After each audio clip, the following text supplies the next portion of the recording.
Hello everyone in the magical land of the internet. How are we doing this evening? Evening, late afternoon, depending on where you're watching me at. If you're watching me in Hawaii, it's middle of the day. You're out there in New York, where I know some of you are right now. It's the evening, so good morning, good afternoon, and good evening to everyone. Thanks for tuning in tonight. We are going to have a fun show. Let's do our standard thing where we go through and we say hello to everyone who took the time to say hello in the comments. And greet all of you, as always. Simply Dana, here early, with an early applause. Thank you for dropping in. Happy to see you. I think this is the second or third time you've been here. We got Key Web here as well. I got an early notification today. It's at daylight savings time, I think is what it is. Mr. Exquisite, since I'm early, thanks for the Facebook ad, Jay. You know, if I added you, I wouldn't know who you are unless your name is Mr. Exquisite on there. So apologies for that. But if we did talk, it's good talking with you, but I might not be able to put two and two together. But yeah, thanks for tuning in. 4th week in a row, I believe. So happy to have you. Brandy, one of our admins and good friend here within the Patreon community. Thank you. Happy to hear you got some extra sleep. Mr. Joe 30725. He's saying, hit that like button. You know what? I'm going to have to agree with him. I've already smacked it, but I'm going to have to insist that everyone else do as well. So thank you for that, Joe. Happy to have you too. As those of you who don't know, Joe's also a supporting patron and a friend within the community, as always. Who else? We got Lake Tahoe Gem. I think this might be my first time seeing you, maybe second time. But thanks for tuning in tonight. Zaida, good talking with you earlier. I definitely look forward to our call on Tuesday. I actually started taking some notes earlier today based on our last talk, and I got some good suggestions for you coming into winter this year. So I think we're going to have a good time chit-chatting this Tuesday. Perf Fines. Hey all, are we all here an hour early? Yep, daylight savings time. But happy to have you. Always happy to see you here. Pam says, hello everyone. Pam, another one of our admins, good friend and feisty fighter, which we learned earlier within group chat. She's, and I'll be honest, I DM'd her after and I said hey, I really appreciate the fight and the pushback. It's I know some people will just kind of, I don't know, they're worried about upsetting me. Even though I'm a nobody online, but they're still worried about upsetting me. But if you got your opinions, feelings, beliefs, whatever they might be, push and push hard. Always fight for your convictions regardless of who you're arguing with or debating with, or however you want to phrase it. My mic's going, right? Okay, good. And let's see who else we have. Who else do we have? Beth Bryant, good evening to you. Thanks for tuning in tonight. Happy to have you back again, as always. Months and months on end. Fat Girl Sewing, thanks for tuning in tonight. And again, thank you for your patronage, for signing up for our viewer tier. Those of you who don't know, we have a fantastic $5 a month option where you can support the show. $5 a month just says thank you. And for $15 more, it's only 15 more than that, you can get our family pack, which basically gets you the group chat, it gets you the one-on-one access to me if you need it. You get our access to our private page. We have a secondary Facebook page. You get access to all of that as well. So thank you for your $5 contribution. But if anyone out there would like to move to the $20 tier, tonight's a great night. Anyone who does that helps make our content ad-free. Rocky Cells, hello to you. That is a cute doggo. I'm gonna click on your profile so I can get a better look at that dog. That looks adorable. And I am totally one of those people that will get distracted by adorable animals. Oh my god, that is so cute. It looks like a little white palm or something. Open image in new tab. Oh yeah, little snowball. Such a cute doggo. Feel free to send me dog pictures anytime you guys like, okay? But hello to you. Thanks for tuning in. Evening all. Hello Jay, watching from Florida. How's the weather out in Florida right now? It's Bichon. Very cool. Yeah, I love doggos. I can't wait till I have a very stable house and income to be able to get an animal. I feel it's grossly irresponsible to get an animal until you're somewhat stable, just for the fact that you might be moving around a lot, and most dogs don't do well with that. Some breeds can handle that really well, but I just want to make sure I'm a little more stable. Future Fortunes, it was good talking with you the other day, bud. I appreciate you calling in. I had a good chat with you. But happy you're in here tonight. Thanks for dropping on in. Richard, another one of our admins, already coffee brewing and ready to go. You know, I've got some over ice myself, but kumpai to you. I appreciate you dropping on in and getting some coffee going. My real name, my name is my real name on Facebook, but a real thanks. Yeah, just send me a DM. Just be like, hey, this is Mr. Exquisite, and then I can put 2 and 2 together. But I don't, I know almost everyone's real name on here, but I won't use it just for security purposes. Some people don't want to have the 2 put together, which I respect.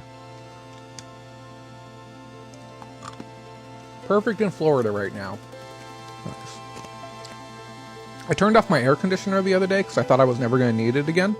And today we got up to 78 outside. And I know 78 is like great weather. 78 outside means that up here on the second story it's closer to 81, so it just got a little bit too warm to be able to do it. Thank you, Future Fortunes.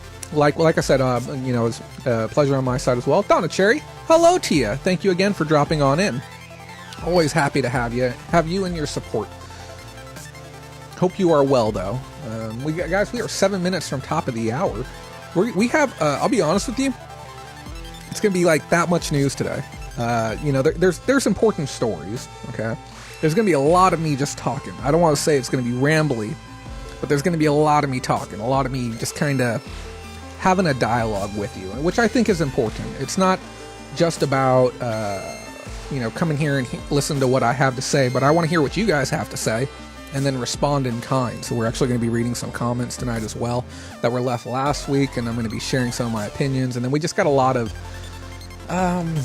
things to cover, a couple follow-ups from last week that we didn't cover. I'm covered in facial hair, and I'm going to be explaining why. We just got a bunch of different things going on that are, some of it's a bit conjecture-y, but it's going to be a very, very chill show tonight. I'm still going to be high energy.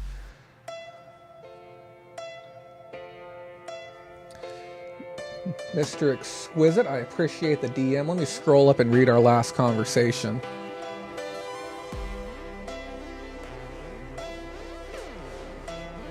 Oh, okay. Yeah, I know exactly who you are now. I appreciate you and your contributions that you've made to our group recently, so thank you for that.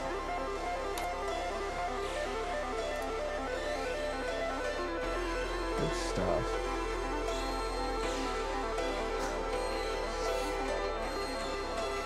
Yeah, Pam, if you hit the mute button, you're not going to be able to hear me too well. It's No Shave November, right? That is 100% correct. It is Movember. They also there's 2 things that men do in November, but I will be working with the No Shave November end of things because I found that to be a little bit easier. You gents out there might know what I'm talking about. 5 minutes out. I really do hope everyone's having a great night tonight. Tell your brother-in-law thank you. It's a very, very, very noble cause. And those of you who don't know what I'm talking about, I will be explaining it during the show. And if you'd like to participate, if you'd like to help, if you'd like to be a part of what we're doing, we're not going to be raising money for the organization tonight, but we will be by the end of the month. But we'll explain all of that after the show starts. And the reason why I don't go into great detail on certain things like this before the show is there's a lot of people, and I can see the analytics, there's a lot of people who turn the show on and then they fast forward through this pre-roll. And sometimes they even fast forward through my whatever talk until they see the first slide on screen, and then they go ahead and unpause it and then they start playing. Wow on this shirt. Mindy, I've worn this one before. This is a fun shirt.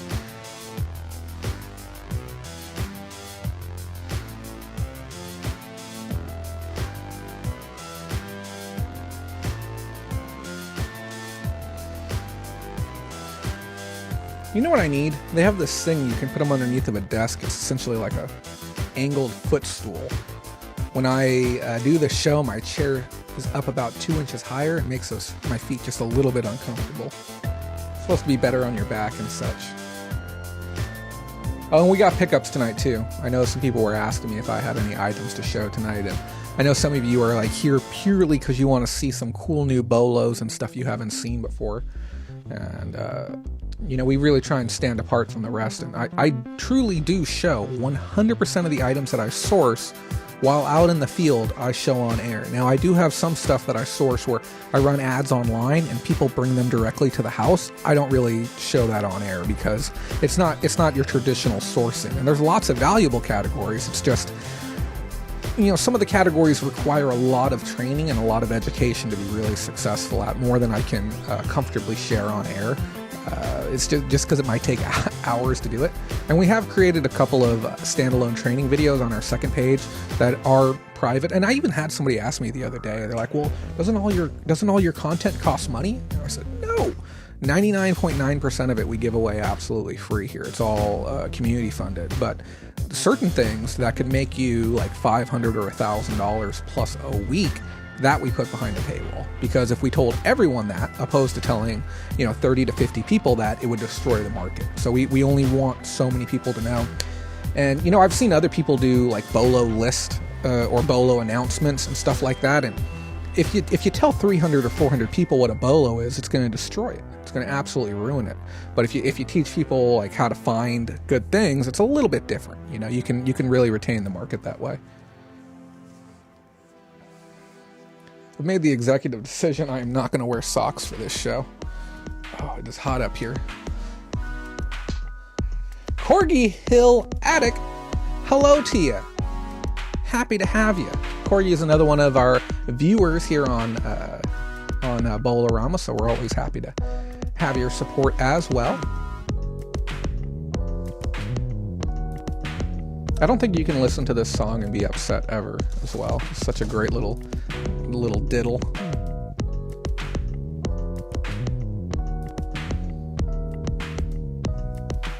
And as always, guys, today, don't be afraid to ask your questions when we are rocking and rolling. I'll be happy to answer them for you. I have so many things to talk about before we actually get into any news today.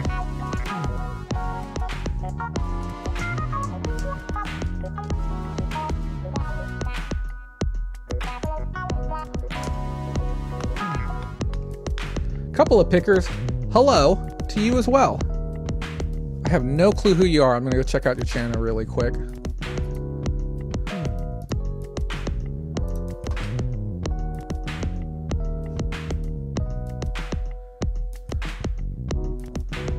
Ah, you guys got a live stream coming up. Cool, cool, cool.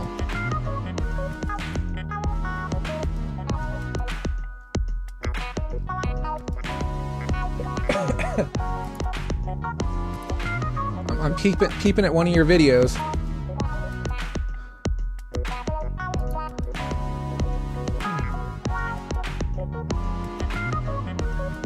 Good stuff. Looks like Rob and Lisa. Cool. Welcome to my channel, guys. Thanks for dropping on in. Elena Rogers, I'm checking in. I wait all week for your show. I can't tell you how happy that makes me that you said that. That is incredibly sweet of you. Thank you for dropping in tonight, Elena. And if you'd like, make sure you check out our Patreon thing. It just disappeared. We have a thriving community, tons of great people, have a ton of fun. And Money for Mars, thanks for dropping in as well. Happy to have you. I think it's that time where I press the button on the thing, and then the thing over here does the...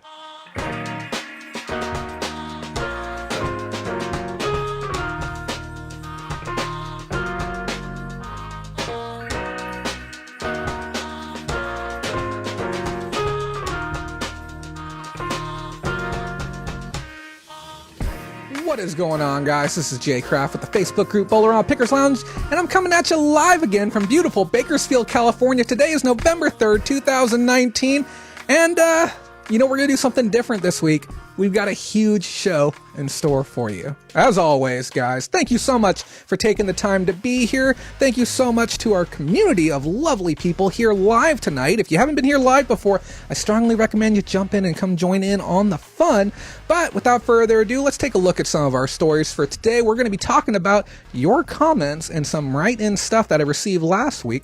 We're going to be talking about a wave of restrictions that have come to the platform. And when I say the platform, I'm referring to all platforms. We've had some silent changes happening that I haven't seen a single piece of news written about them. And I'm going to be talking about them. I'm even going to be showing some examples tonight of a restricted item that I thought I could get away with selling online. We're also going to be talking about some changes to Amazon search that were brought up about a year ago and have resurfaced as of recent in regards to antitrust laws. And then I got some items. I got a bin full of items that I picked up earlier in the week, and I frankly can't even remember what's in there. And I know I say that all the time, but it was all the way back on Tuesday that I bought this stuff, and I work pretty hard between Tuesday and Sunday each week, and I can't remember what's there. So we're going to go digging through that bin together and see what I can find. Again, I want to thank everyone for being in the audience tonight. We got a bunch of faces, and I said hello to a ton of you before the show even started, but we see Charlie Hustle dropped in, says, nice mustachio, and we're going to explain why I've got a mustache for those of you who are getting curious. I also want to give a big thank you to all of our admins this evening. We have Pam, Richard, Brandy, and, oh God, who am I forgetting? Pam, Mindy, Richard, and Brandy. There we go. Apologies for that. A lot of stuff to cover this week. If you missed out on last week's show, I definitely recommend you go back and watch it. It was a great one. We talked about the Q3 shareholder call with eBay, some of the implications it could have for us as sellers. You know, I gave it a little bit more thought after last week.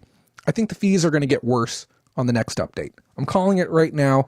You wait and see. Spring 2020 seller update, we're going to see a small increase in fees. I'm going to argue 0.5% across the board, and that's probably going to offset that 2.69 ADN transaction fee. It's going to happen. We also talked about Amazon coaches who got caught in a pinch while directing their clients to do some illegal activity to boost their sales on Amazon.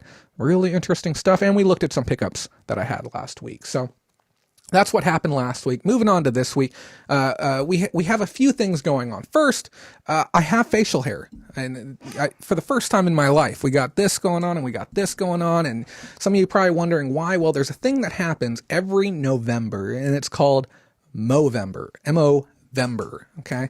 And what it is, it's a way for men and women to be able to rally together and help bring awareness to certain issues that affect men.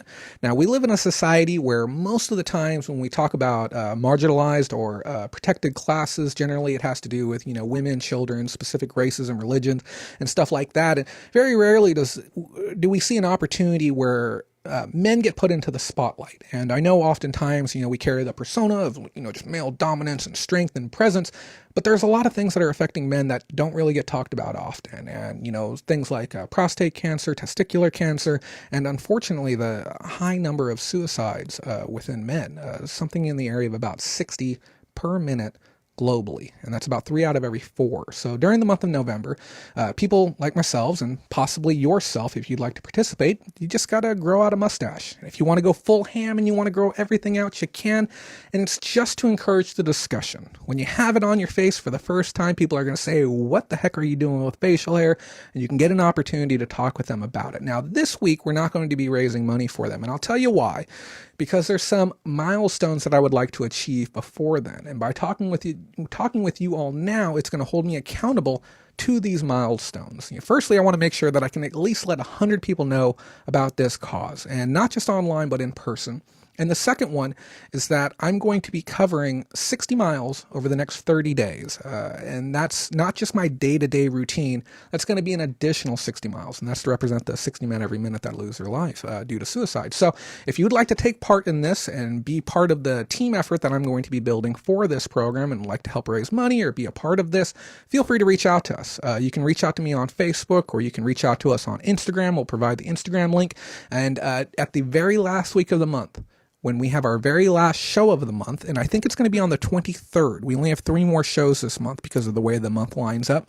For our very last show of the month, I will come back to you and I will tell you that I was successful with all my goals. And at that point, if you'd like to contribute to the cause, we would love your support. Obviously, it's completely optional, but it would mean a lot to us if you could help out with something like that.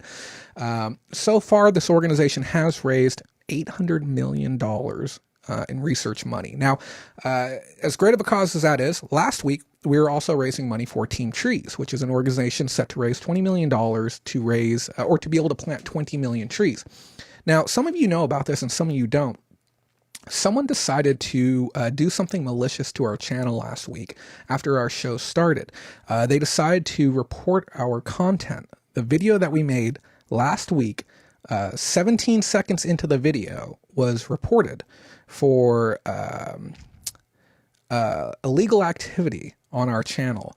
And what ended up happening was YouTube removed all the monetization from that video. So the money that we were generating through ad revenue, the additional money that we were going to donate, got taken away because someone felt necessary to attack me and attack the channel the way they did. And it was really, really unfortunate. Now, I'm not upset personally. I'm upset that we couldn't do more. I'm upset that money that was going to charity got taken away. I just want to say, if you hear people going around, I guess, I don't want to say like bad mouthing our organization, but if you find yourself in a position where you can, be the voice of reason when you hear certain things being said, I would love it if you stepped up, because we have a lot of people who are constantly trying to attack us on the back end when we're genuinely trying to do good work. It's unfortunate, but we went ahead and donated $20 publicly, and we also did a private secondary donation as well that we didn't share on our group, but if you didn't see it, it's on our Facebook group, the $20 that we did donate from last week. We covered the fees, we covered the gap, everything on our end. So thank you again to those of you who did contribute.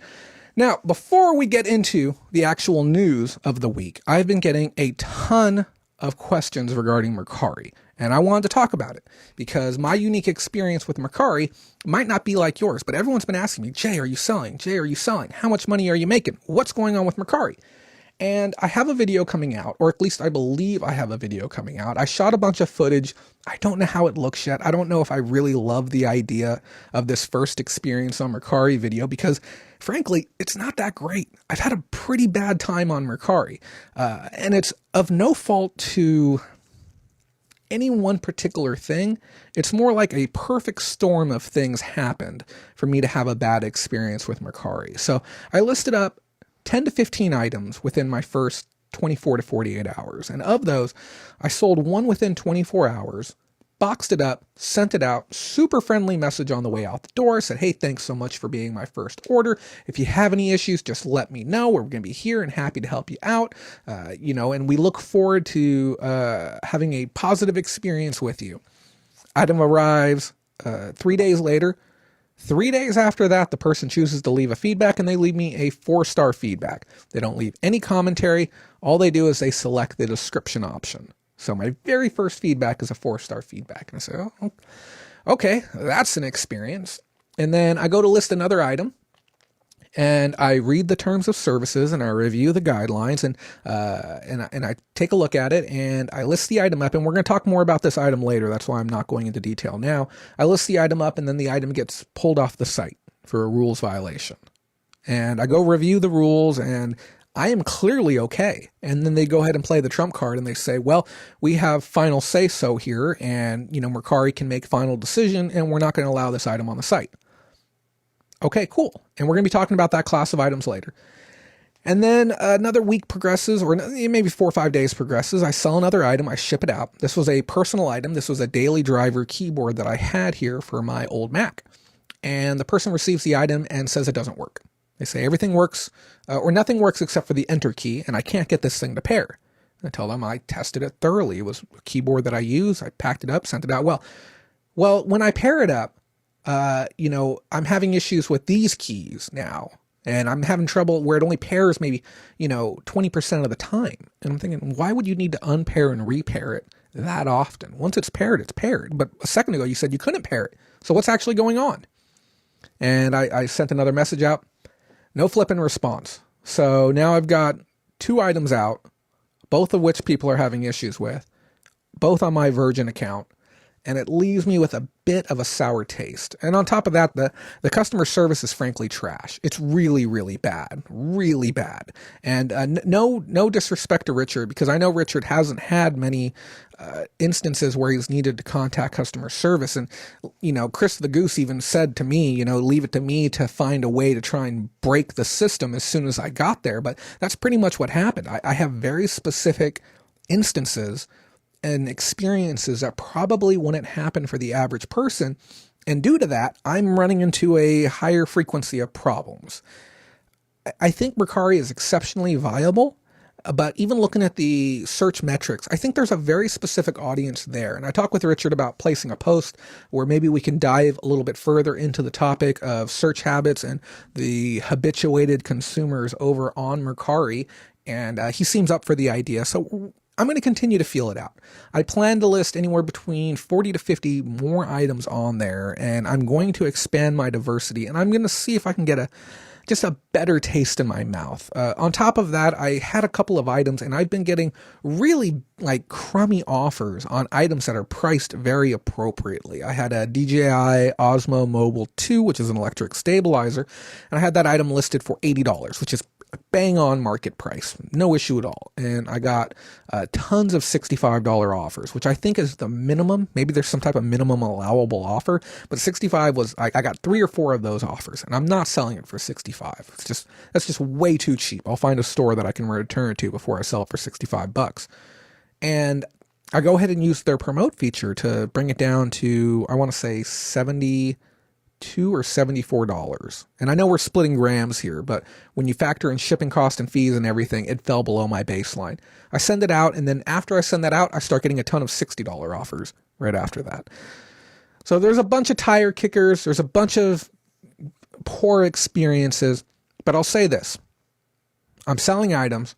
My roommate's selling items. And if you go look at our Facebook page, which I'll plug here later, you'll see a lot of people are selling items, first-time sellers. People are talking about their velocity and how great it is for them. Is the site viable? 100%. 100% viable. But for me, I didn't have a great start, but I'm going to stay optimistic on it as well. Let me take a look at some of these comments really quick. Lee James says, idiots and rival groups most likely. Yes, 100%. I even got a comment the other day that said, I came to your channel after I saw a critical comment you left on someone else's video. And he was referring to like Craigslist Hunter or Craigslist Flipper.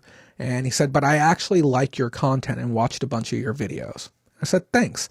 I appreciate you being open-minded. And, that's something that I'm probably going to talk on at some point. I was talking with somebody today about how if you only go to one type of source for all of your information, that's the world you're going to live in. And those are the things that you're going to believe. You're going to believe in things like refreshing your listings and putting your store on vacation mode. And you're going to believe all this hogwash and nonsense that other people are saying because that's all you're consuming. And people who don't know what they're talking about are being backed up by people who don't know what they're talking about, who are getting their information from other people who don't know what they're talking about. So you got all these people confirming these lies amongst each other. And I understand when anybody in any field, any profession goes against the grain and actually opens their mouth about something. And we see this a lot between, liberals and conservatives. You see, anytime you have these types of clashes where somebody steps up and has a very strong opposing view because they're getting their information from a completely different place.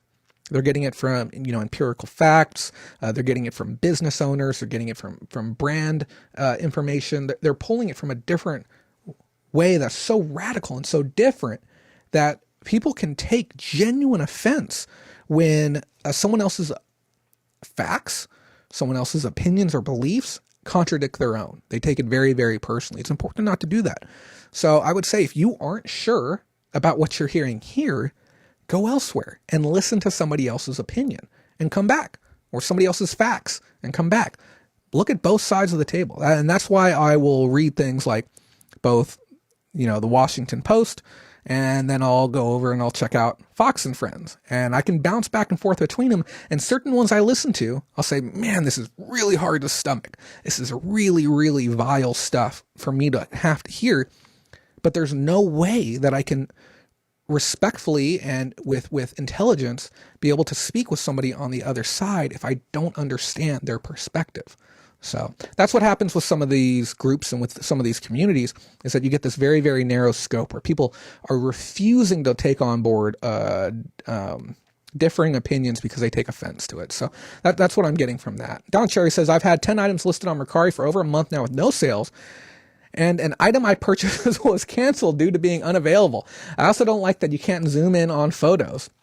I'm right there with you. There's a bunch of small things that the site could use to improve it, but I will say, overall, the listing experience is wonderful compared to eBay. I can tip my hat to them for that. It is a fantastic experience working on that site. You got to take your lumps sometimes. You're going to win some, you're going to lose some. It's going to happen. And again, if you have 10 items up there, I would say consider listing more. I wouldn't think that anyone would sell anything on any selling platform at some type of normal frequency if you have less than 100 items online. I would say that if you're in this for the long tail or long game and you want to have long-term success, you're probably going to want 100 items up on any platform. And now here's the thing. I understand some of you have 50 items to 100 items at a time, but you have these high value cell phones, high value medications, high value mechanical equipment, whatever it might be, high demand, high value. Yeah, those things are going to move out faster. But if you're an everyday seller like myself, high quality, high quantity, high variety is really gonna do it for you. Pam says, I've had almost 80 sales in 2 months. You know what I need to do? I need to get on that plush game like Pam does, because you can pretty much list plush and people won't go price shop plush. If it looks good, if it's staged correctly, the photo's nice and the price is good and the service options are good, people will let you fly them out the door. I want to make sure I got everything correct here. Give me 1 second. Richard says, I rarely get offers. I get offers all the time. And, maybe my pricing strategy is just a little too aggressive for the site. I'm definitely still learning. Yep. Highly relevant comment. I discovered today that eBay refunded holy cow. Let me read this. I discovered today that eBay refunded a buyer $1,600 from my PayPal for a global shipping claim that eBay found I was not at fault in, and global shipping program was supposed to refund. WTF eBay. Holy cow. I'll tell you right now, if for some reason you don't have the concierge service and you need help getting directly in touch with like a domestic representative about that, reach out to me after the show. I'll be happy to help you out with that. Only discovered when I did my accounting, got no notice from them. Did you check your emails? Because I know sometimes they'll kick those out as emails and it's really, really frustrating. It should be an overlay notification. And I'm the same way. I discover my discrepancies when I do my accounting as well. It's really, really frustrating because I shouldn't have to babysit my PayPal account ever. It shouldn't happen that way. So that's what's going on with Mercari. We have one last thing I want to talk about. My buddy, and here's the thing. It's frustrating. I can't say his name. I can't say where he was at, and I can't say what the item is. It has to do with respecting his anonymity. He strongly requested that I do not give away any pertinent details regarding the item, the location, or his identity. He picked up an item the other day. Okay. He paid roughly $10 for this item. He currently has a standing offer for $10,000 on this item. 10,000, a 1,000x multiple. Holy cow.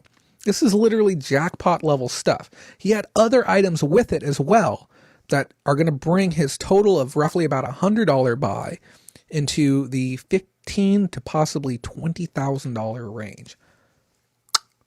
Mind is blown. I cannot believe that. Have you guys ever had that? Because I know everyone's definition of a score is a little bit different. And I told this person, I equate these mega scores to being like hole-in-ones. Okay, I play disc golf. Some of you play traditional ball golf or whatever you might play, but hole-in-ones are just, they're essentially anomalies. You can be one of the best players in the world. You could have all day at a particular green, and you could not nail one of those if you had the entire day, maybe the entire week or the entire month. Some people go out and they get a hole-in-one on their very first go. First swing of the club, statistically speaking, somebody somewhere has done it. Some people get it on their first day, first week. And then sometimes, I ran into a disc golf player the other day, 35 years of playing, never made a hole-in-one. And I started feeling this way. I had been thrifting and reselling for 15 years. 0 hole-in-ones. I don't know if I'm ever going to get one. I don't ever know if I'm going to get my 5,000, 10,000, go on a vacation because you did so well type fund from a single item ever. I do enjoy my smalls. I do enjoy my practical training, but man, someone needs to call the boss and give me my bonus already, because I think I'm overdue for one now. Let's take a look at some of these comments. Sounds like a coin or baseball card, possibly a video game. They are all rare. Yes, they are. And unfortunately, I cannot give any extra color on that. A couple of picker says biggest score to date, 25 cents into $800. Wow. That is a pretty big flip for at 1600X. Is that what that comes out to? 3200X? 3200X. Woo. Ooh-wee.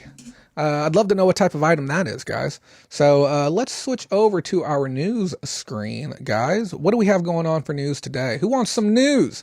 We got news. I hope you guys do not mind my more relaxed demeanor for today. I want to keep things nice and chill. We're wrapping up the month.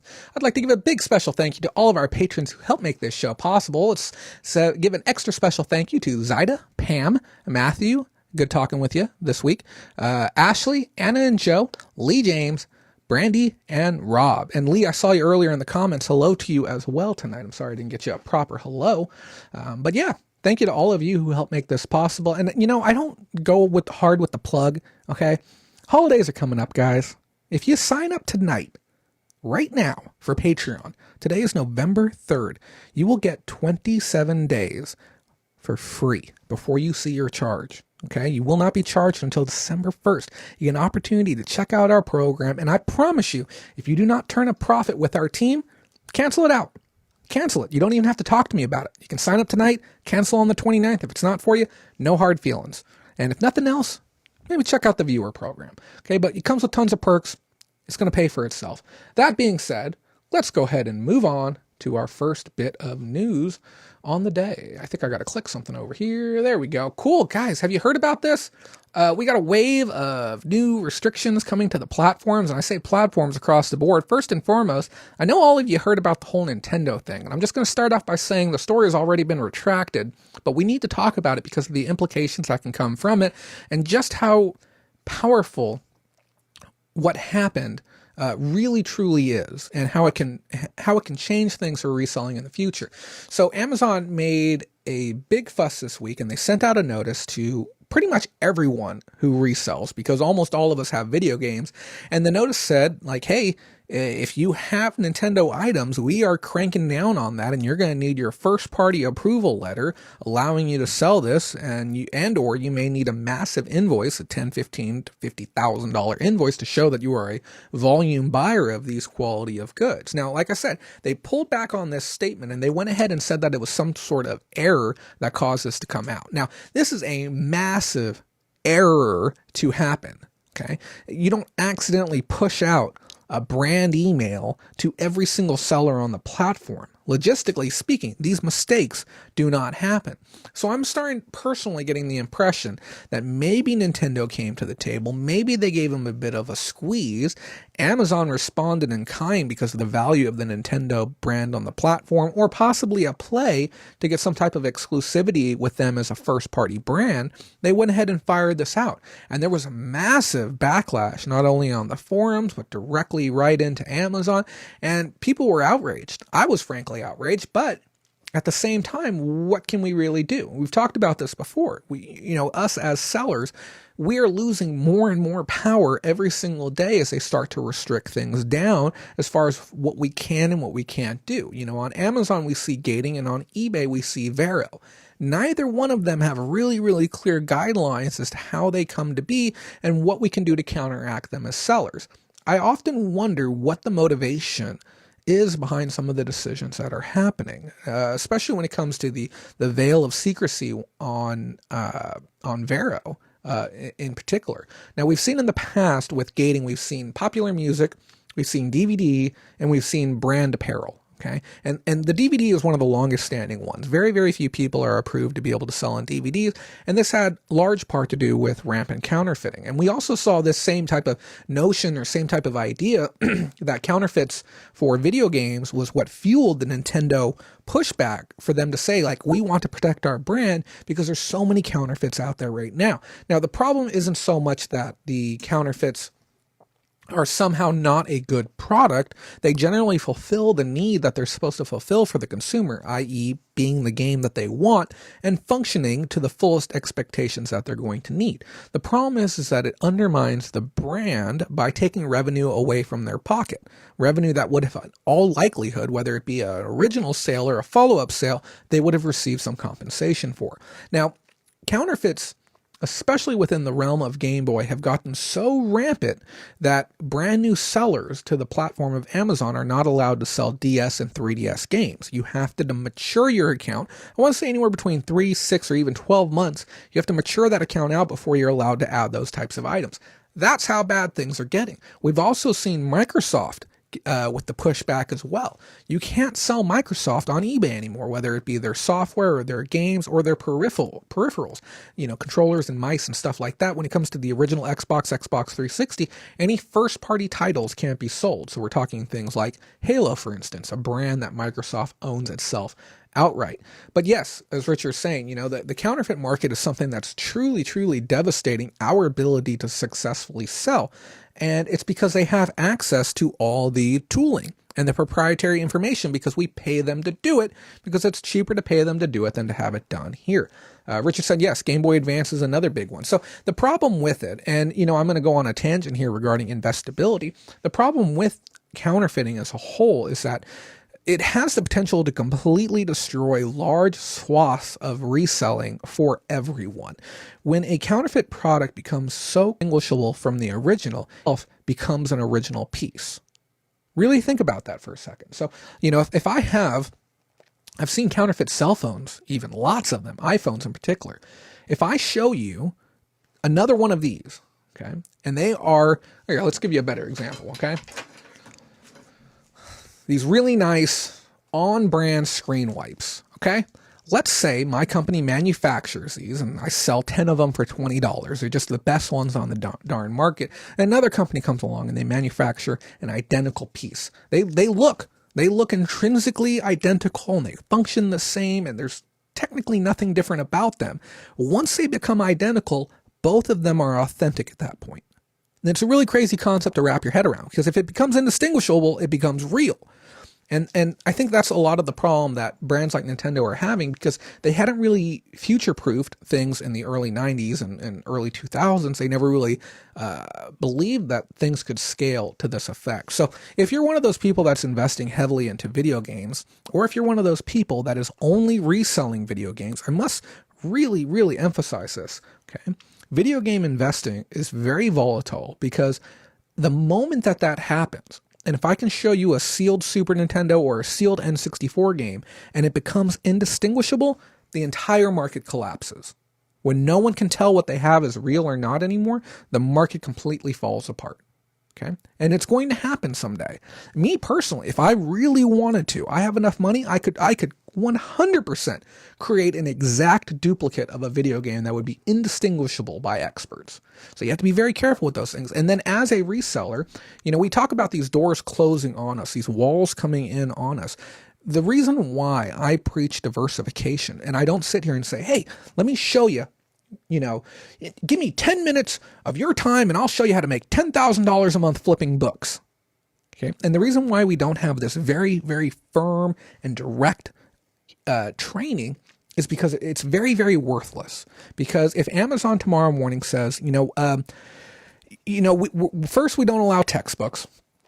Okay, I get that. There's a lot of counterfeit textbooks on the market. We're also not allowing high value books anymore. Okay, so anything that would be, considered like very limited run, anything that's maybe like historical or archival, and you say, oh, okay, cool. And then what happens if they take the next step? We're not allowing popular books. If it's something that's popular, something that's been on the top 100 list at any point ever, we're just not going to allow those. And then they take that final step and they say, okay, you know what? We're only going to allow trusted book vendors now.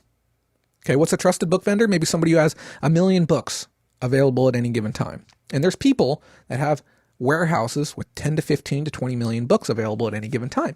So what happens then? What happens to your business that only does books? You have 5,000 or 10,000 units on hand, and Amazon says no. I mean, you can jump over to, what is Abe Books, or Able Books. You can jump over and you can go do that, sure. But It's not going to bring your business back. I want to read this really quick. Jay trying to make me cry tonight. Leave my books alone. That's the thing. You have to diversify, guys. Diversify early. I even worry about certain posh sellers. And it's not that I feel that posh isn't viable and that you can't make a great living doing clothing. But there's something really interesting happening right now that no one's talking about. You're getting 100,000 sellers, up to 1 million sellers, and each one of them is holding, 500 to, 10,000 pieces of clothing. The market is being created because the inventory is being held back by sellers. They're all holding this inventory back. And what happens when we realize that demand within the market is only being caused by the backflow of held inventory? But if we were to release the inventory and was, fully available in the sense that there really wouldn't be a market demand for it, because there's no real shortage on any of this stuff. It's all still available in massive quantities. It's a little bit worrisome. So I have to stress diversification of platforms, diversification of inventory. Okay. Because if you were one of those people that had, let's say, 10,000 units worth of Microsoft inventory or even Apple inventory now, Apple made this giant play to Amazon, said, hey, we'll work with you on a first party level. Stop letting people sell garbage and saying that it's Apple product. And Amazon's like, okay, fine, not a problem. We'll pull the plug on them. Give us $20 off on your MacBooks and let us put $20 in our pocket. And we will stop what's going on over there. Pam says it's market manipulation. Yep, it really is. And we're manipulating it, and sometimes we're manipulating without realizing it. Mr. Exquisite says, exactly, I have a good book business, you're killing me. Yeah, that's the thing. Think about the same thing with clothing, same thing with books. We have a certain amount of people holding back the inventory, but we're running into a thing with supply and demand, which I have notes for here in a second. We're going to talk about in one moment. So when we see a company like Amazon say like, hey, we're putting the brakes on this. This is going to be a gated category. And we've seen books in particular shrink for what you can get away with. If you wake up tomorrow morning and books is gated and you've not taken the time to learn anything else, your business is gone. Same thing with people doing video games, same things with people doing broken electronics. What happens if the government steps up and they say, hey, we don't want people selling, and this can happen. Really dream of this scenario for a second. We don't want people selling broken cell phones that have a sealed battery on the inside. Okay? Why? Why would they do something like that? Well, if it has a shattered screen, you've weakened the integrity of the phone. It's more prone to additional damage. And guess what? You're shipping a battery. We know you're shipping it airmail. You're shipping it first class. But even if you're shipping it ground, what happens if your battery explodes in transit? Okay? When we had the issue with the Note 9, Note 7, one of them. We had the issue with those ones. We don't want them on planes. We don't want them in certain public government buildings. There was this massive backcry or pushback regarding the phones because it became a public safety risk. How many of them actually blew up and caught fire? I think it was like 6 out of 1 million phones. So if a couple of these bad boys explode in delivery because people are, packing, I've seen some of these boxes with 200 or 300 phones inside of them at one time. People are carelessly shipping these across America. If a couple of these bad boys explode, think about every single person that has a used electronics business online right now, and that is all they know. They know nothing but broken iPods, iPhones, iPads, and tablets. That's all they know for a living. We had somebody within our group post up a comment this week, and they were asking regarding where they can go to get better liquidation goods, because they were going to liquidation.com to buy all their stuff, and they want to know where can I go so that way I can buy piles of stuff that I can sell online for a profit. And I had to put my 2 cents in and say, you're looking for someone to give away their honey hole, and you're looking for somebody to give you their money. You want to go somewhere and say, hey, can I have your money that you don't want? That's what I would like to have right now.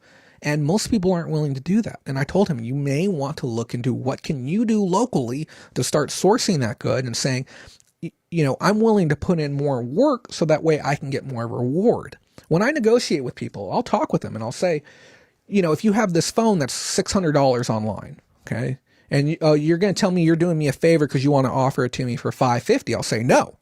You'd be thrilled if you got $550 for this phone. But what I will do for you is I'll offer you $250 for this phone. Like, are you kidding me? You're going to go make $300. I'm like, no. I'm not going to make $300. I'm going to go do half of the work. What do you mean? Well, you did half the work of finding me and selling me your phone. I did the other half. I ran the ad. I took your phone call. I got your phone, tested it, cleaned it, photographed it, listed it, packed it, shipped it, and did follow-up customer care if needed. Okay? I'm doing more than half the work. I'm giving you a deal because I'm only taking half the money. Okay? Sometimes you have to explain to people that way. Now, if you want to buy from somebody just bins of stuff, yeah, you better be prepared to do, a lot of work, or you better be prepared to make very little money, one or the other. And a lot of times people want both. They say, I want to do very little work and I want to make a whole lot of money. I'm sorry, it's 2019. If you're just coming to the reseller party, that's not how it works. I think there's some misconceptions about how difficult this job can be and just the amount of information that you need to know.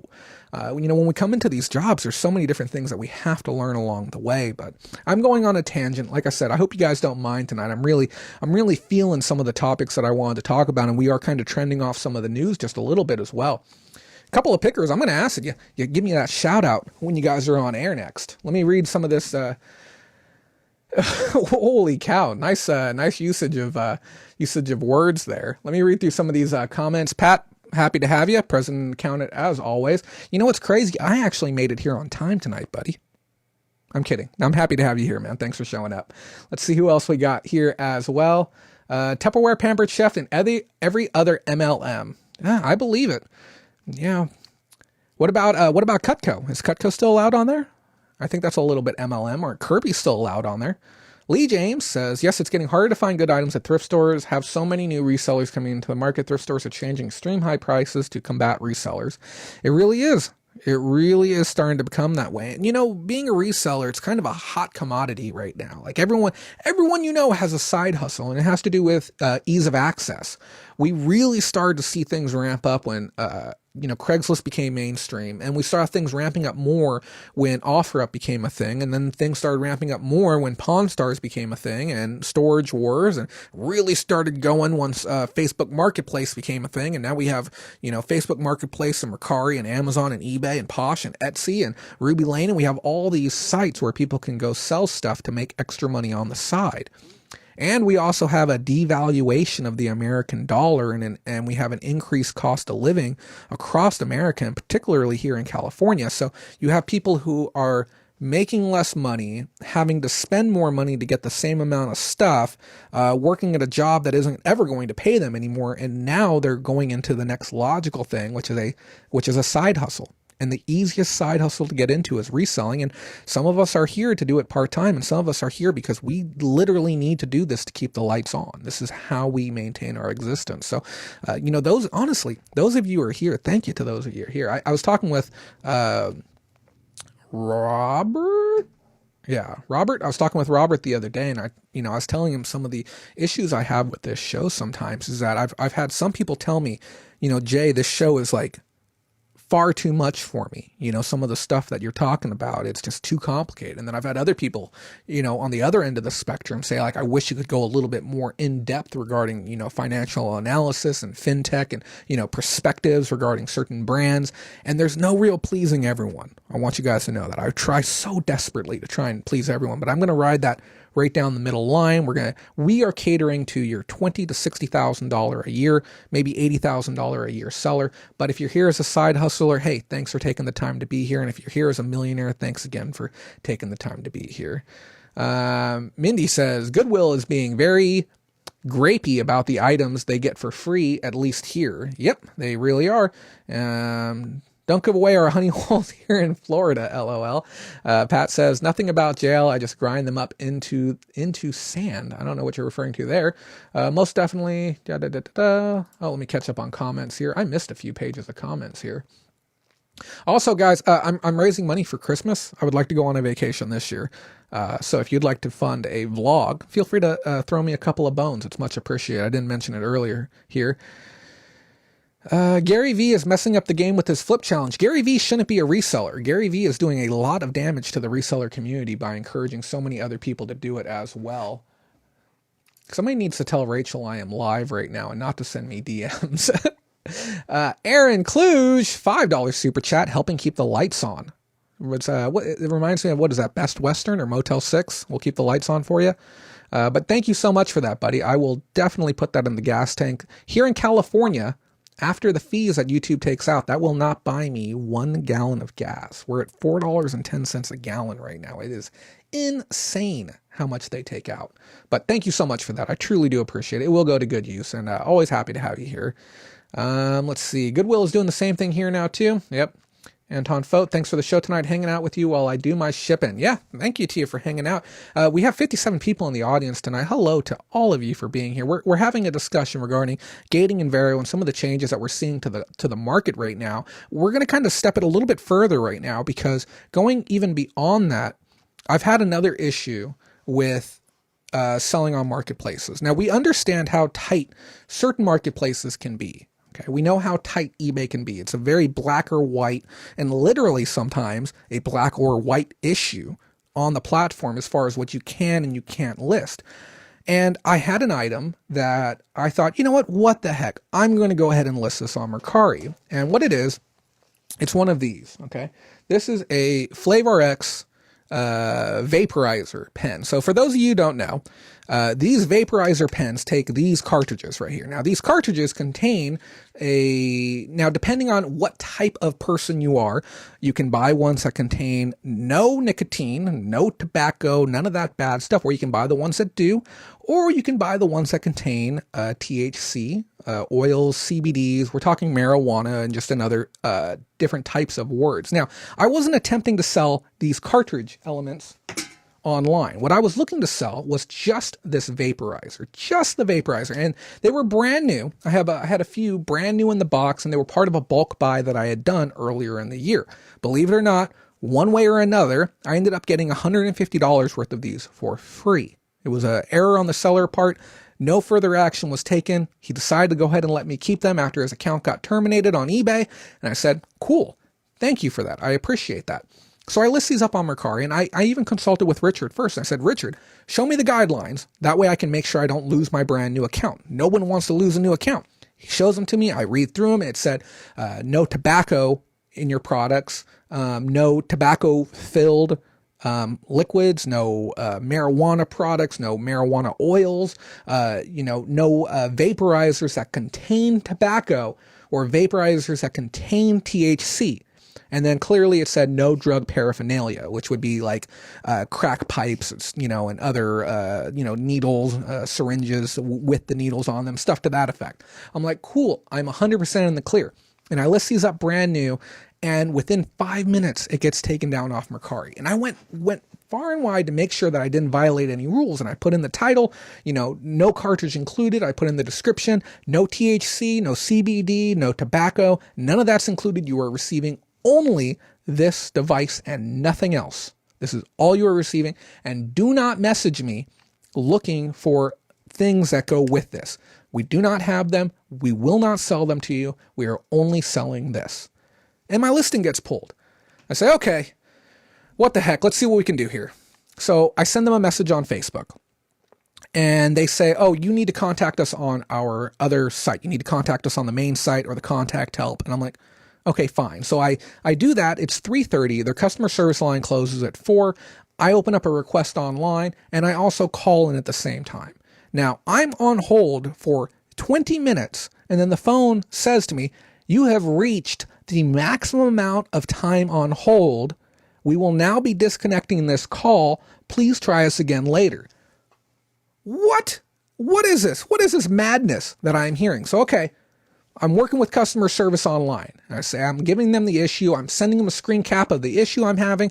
I'm sending them this, that, and the other, and they shut me down immediately. And they're like, somebody will email you. I say, well, I really need help right now. And they're like, well, is there anything else that we can do for you now? I'm like, I would like to quickly resolve this issue. Somebody will email you, chat disconnected. And it was gone. That was it. He was gone already. And I said, this is horrible customer service. This is the worst. 24 hours later, I get my email, and I include, and this, for those of you just jumping in now, we're talking about Mercari. I include in all my information. I show them the screenshot of the terms of services with everything underlined. I show them the screenshot of my listing. I show them the screenshot of the email that I got. I send it all in, and they you know what they send me back? They say, we understand that it does not violate the specific rule, but here at Mercari, we have full rights to devalidate or remove any listing at our discretion. We do not want vaporizers on our platform. Cool.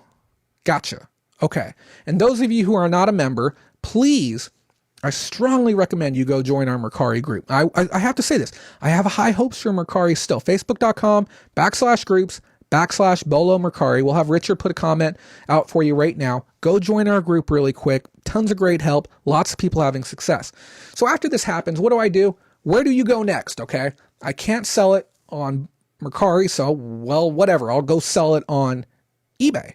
If you guys don't remember, about a year ago, we had Brian Bonke on air, and we were talking about counterfeit vaporizers and the risk that it posed on eBay. And I talked with him. He had a thriving business. He was still making money, but he was worried about the secondary market and the counterfeits, the risk to consumers, the risk to his business, the factors that could play into that. And he was doing great. So I go over there, I take my photos, I start my listing. I can't find the category. I don't know where it is. I don't know where they hid it. I call in customer service because I just had another issue on my account. I had somebody cancel an order, but I didn't get my money back for some reason. So I'm on the phone with them. I'm like, hey, can you find me the category within the parent tree? I don't know where it's at. It was under like home and garden for some reason, and then another subcategory, and there was 4 categories for vaporizers in there. I say, okay, perfect. I'll go ahead and put them in there. I appreciate you finding. She's like, oh, nope. I am sorry. We actually made a change to our policy. We made, this is the old policy that you're seeing up here, the tobacco and smoking accessories policy. And this outlined a handful of things, tobacco products. You can't have any nicotine. You can't have any tobacco if they're like vintage packs, and it kind of covered everything. Well, you know what was really crazy, okay, is that they silently changed it to this, the tobacco and e-cigarettes policy. And they didn't tell anyone. They didn't tell anyone that this is what they did, okay?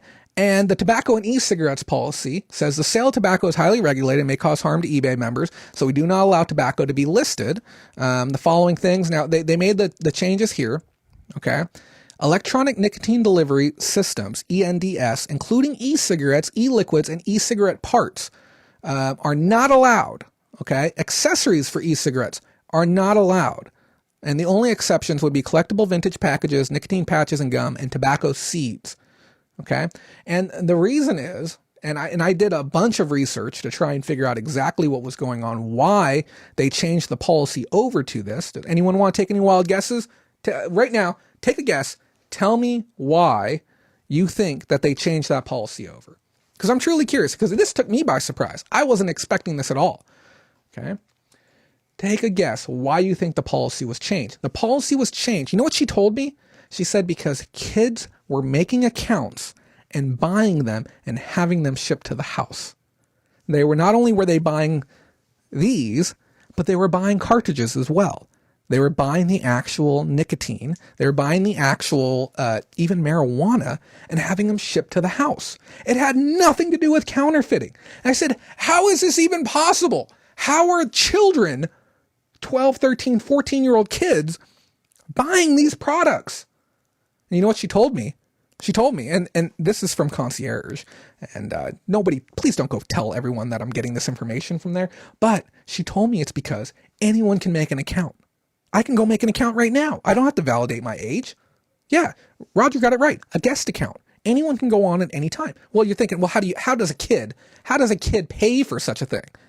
You go to Rite Aid. You get a Green Dot card, okay? A reloadable gift card, a prepaid card, and then you use that to pay for your order online. And then poof, it gets shipped to your door. That's it. That's how they were doing it. That's how kids are beginning tobacco and marijuana and vaporizers. Now, eBay doesn't want anyone to know about this. They don't want to make a big fuss about this. They don't want to know that they played a role in providing illegal products to children across America. That would be a horrible look for eBay.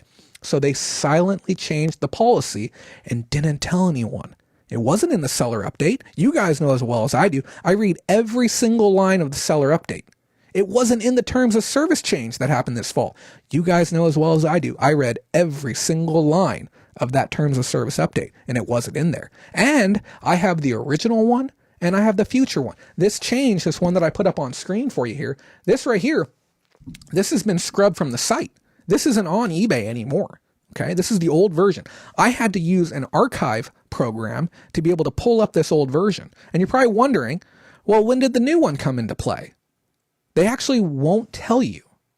And there is no way to find the date for when this new one came into play. But I can tell you that it has been manually updated within the last 48 hours. That's the last time a revision had been made on this e-cigarettes policy right here. But the site won't tell you. Usually it'll say, you know, this has been published on such and such date, or this has been last revised on such and such date. They're not giving out any of that information. But I am going to work diligently to try and figure out when this change took place, because shouldn't we know those things? So when I sit here and I say, if you specialize in one thing, and then all of a sudden, lights off for you, what do? What if you've got $10, $20, $30, $40, $50,000 worth of inventory within that category? This is why diversification is key. You can be an expert in books, expert in video games, expert in comics. Please diversify, because your business can just be turned off. And it's a very, very dangerous thing. I know what you're thinking. You're like, Jay, you can still sell these elsewhere. No, I can't. I really can't. You know why? I put this up on Facebook Marketplace. Facebook Marketplace shut me down. They said I am not allowed to sell them there either. And I went ahead and submitted for a review, and they refused to let me sell them there. Now, why is this happening, though? Why are we seeing such pushback against vaporizers? Part of it could be the negative perception of vaporizers due to the counterfeit products that are floating around. I want to be very clear. There are counterfeits out there, okay? Lots of them. And we're not just talking counterfeit cartridges, which are a thing. Okay, they are rampant, and people have gotten seriously injured from counterfeits. If you are a smoker, always authenticate your products. I cannot stress that enough. Take 30 seconds, visit a manufacturer's website, and authenticate. When you're buying, buy from a trusted source. Also, the pens, the vaporizer pens, we call these pens, there's counterfeits out there as well. Counterfeit batteries, counterfeit packaging, these things get very, very hot. Validate your goods and buy from reputable sources. Where else could we be seeing this pushback coming from? We could be seeing it coming from the merchant as well, the payment merchant. PayPal, Square, both have openly stated they do not want to be a part of THC and CBD sales on e-commerce platforms.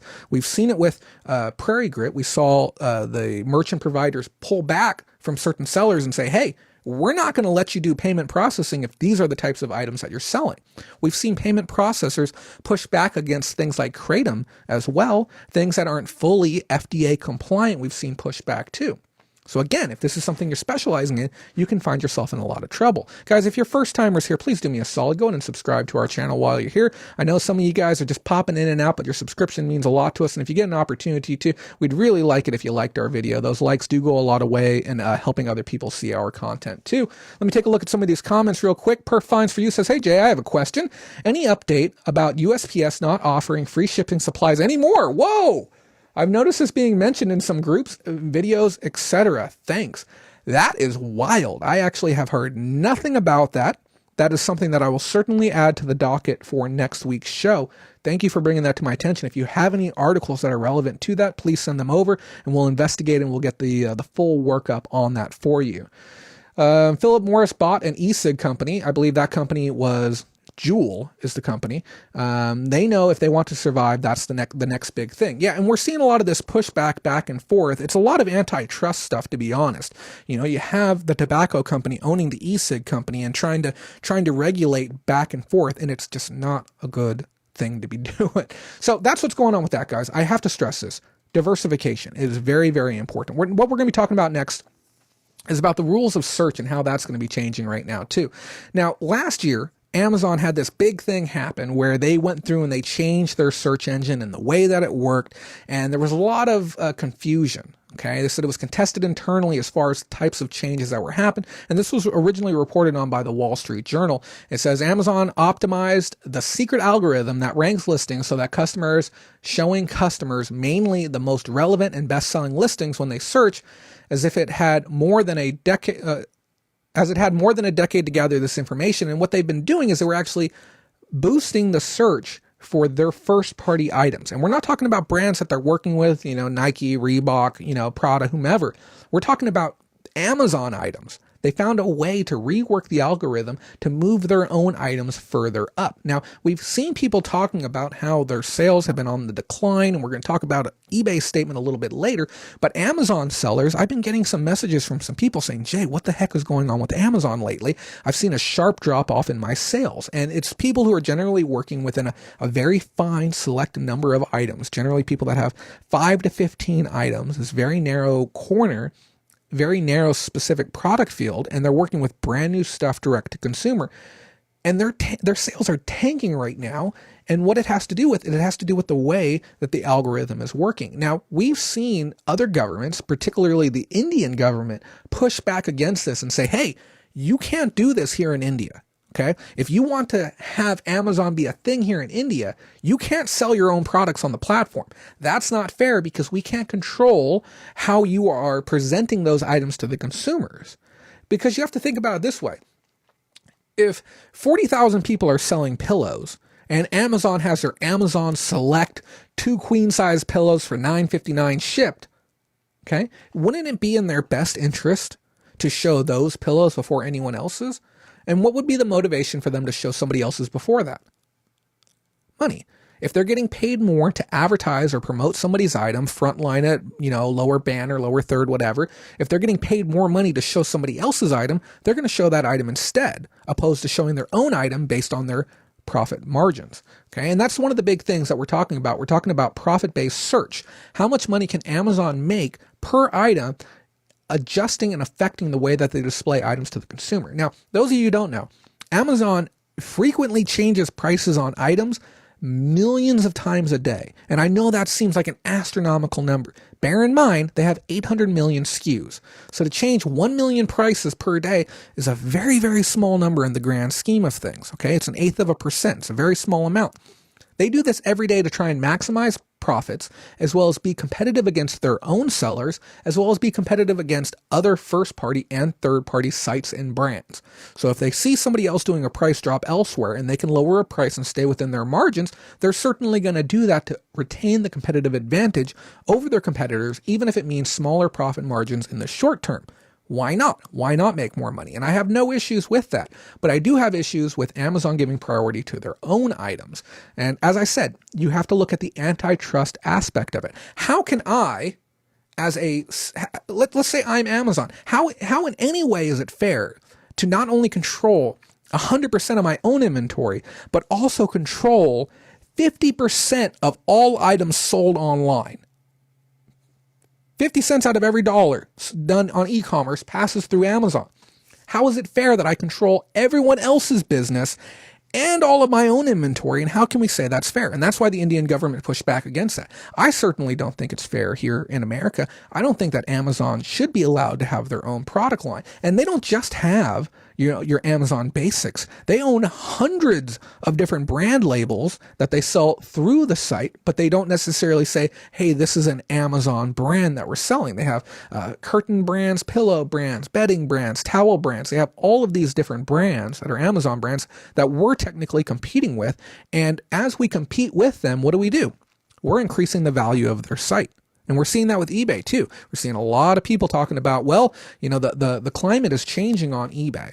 This is something I meant to touch base with on the previous story, is that we're having this really, really strange thing where the supply and demand is truly changing. We know already that there is an insane amount of supply on eBay. Too much supply, okay?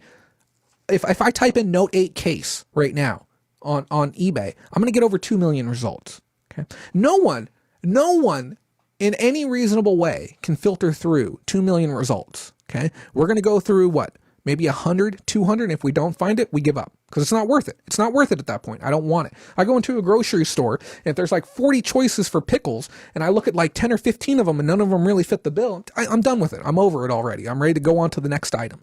And a lot of consumers are doing this on eBay. So we're seeing this massive surplus in items, but also a surplus in low quality items.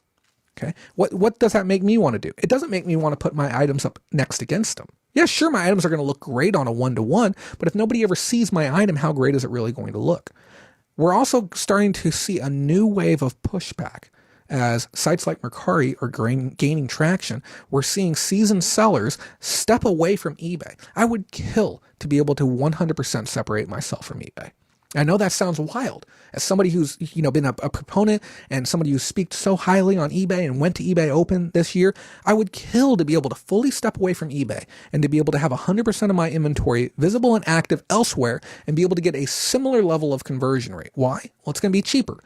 And I'm also going to be in a different buyer pool. So we're seeing great sellers stepping away from the platform. They're pulling 5, 10, 15, 20,000 listings off the platform and saying, you know what? I'm not making the money I need to make here. I'm going to go elsewhere. And what happens when you get rid of the great items? What happens when you get rid of the items that make a site like that unique and special and magical like it was in the late 90s, early 2000s? The buyers leave as well. The buyers don't want to go to a site that doesn't have anything special to offer. I can go anywhere on the internet and buy horrible cell phone cases. I don't need eBay to be able to do that. Not at all. So as the quality of the site goes down for the sellers, the quality of the site's going to go down for the buyers.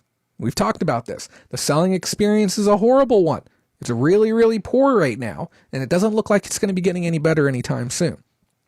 Let me take a look at some of these comments. Pat says, I'm done. Kudos to you, my friend. Thank you again to all the people that are here this evening. We got a lovely crowd joining us tonight. I would love to know what caused you guys to tune in tonight. What made you come in for the first time? It's your first time here. And those of you who are wondering why I'm looking this way, I got another screen over here. I too would like to break away from eBay. Right there with you. And great comment, Pam. She says, Mercari is more like eBay used to be. I 100% agree with that sentiment. And we're going to have some more casual shows. We might even do a couple of casual bits in December where we just kind of have a more personal discussion about some of these things. So continuing on, and if you have a comment that I missed, I apologize. There's just a bunch of them right now. If you have something urgent you'd like me to see, definitely throw it up as a super chat and we'll make sure it gets seen. Now, regarding this debacle with Amazon and their search, they had a lot of statements that they put out. They said that in response to, I believe the site was called Ann's Technica or something to that effect, said the Wall Street Journal has it wrong. We explained at length that their quote unquote scoop from an unnamed source was not factually accurate, but they went ahead with the story anyways. The fact is that we have not changed the criteria we use to rank search results to include profitability. And that's the key thing here. They want to increase profitability, and I can't knock them for that. We feature the products customers will want, regardless of whether they are our brands or products offered by our selling partners. And I appreciate them calling everyone selling partners as well. As any store would do, we consider the profitability of the products we list and the features on the site, but it's just one metric and not in any way a key driver of what we show customers. So the thing with having a very tight search algorithm, and we think of how Google search works, we think about Cassini, we think about all kinds of things like that. Amazon search is very, very much so proprietary, and it's because bad actors could manipulate the platform if they had access to the criteria that would allow items to get to the top. Now, we know a few of the factors, obviously. Highly rated items, items with lots of reviews, items with good photos, items with great customer conversion, items with great click-through, items with high search visibility. These are all items or types of things that help with search, but understanding the real underpinning of what drives an item to be a number one item and then ultimately become the number one pick, which means once an item is a number one pick, you can ride that bad boy all the way to retirement. And understanding some of these factors, it's risky, so I get why they don't want to reveal this information. When engineers test new variables in the algorithm, Amazon gauges the result against a handful of metrics. Among these metrics, unit sales of listings and the dollar value of orders for listings, positive results from metrics correlated with high customer satisfaction, and help determine the ranking of listings a search presented to the customer. Now engineers would need to consider another metric, improving profitability, said the people who worked on the project. Variables added to the algorithm would essentially become what one of these people called proxies for profit. The variables would correlate with improved profitability for Amazon, but an outside observer might not be able to tell that. The variables could also inherently be good for the customer. So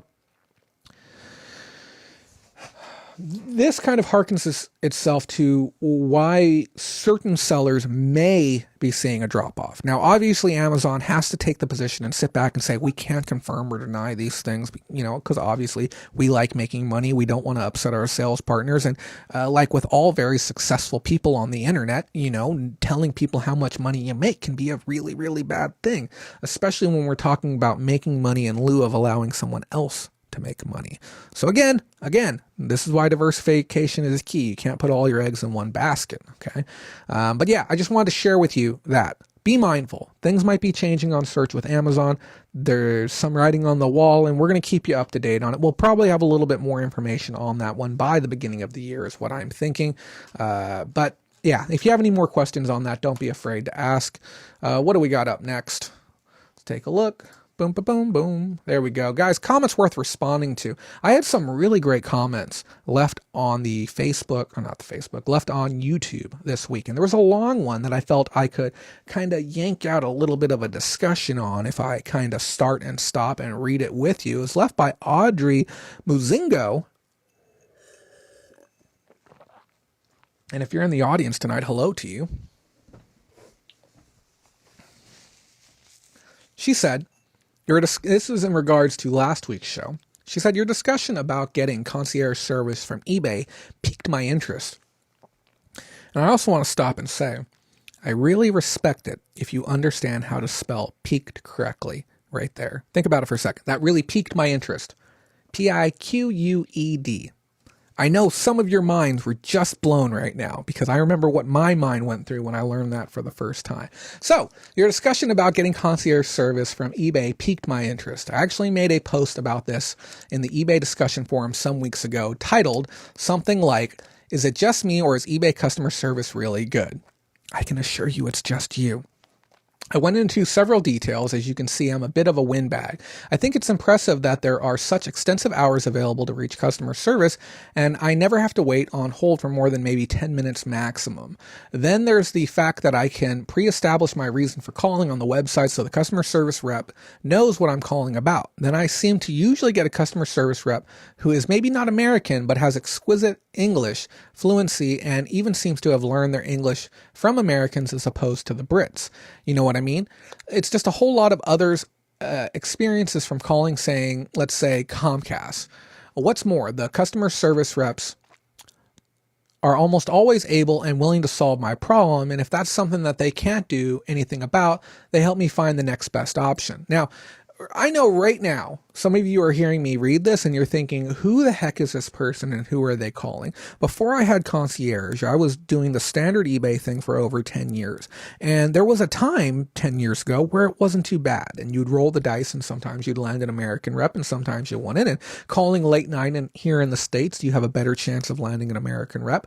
But I can't stomach the idea of going back to traditional customer service again. I will find a way to go to eBay Open every year that concierge is one of the prizes that I get for going. Okay. Concierge is on a whole nother level and nobody wants to talk about what the concierge experience is like. Okay. I'll show you what it's like right now. Okay.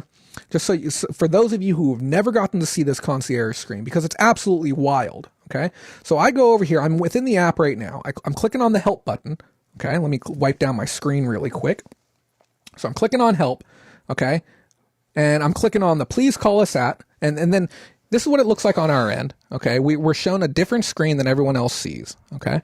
And it says we can call direct. Okay. And we have other options. We can do the call us, have us call you. And if I call them, I want you to see something. Okay. Look at this wait time. Okay. Every single time I press that button, the wait time is 1 minute. Every time. And worst case scenario, when there was an outage, it was 3 minutes. Okay? No one wants to talk about that. And if I call them right now, you know what's going to happen?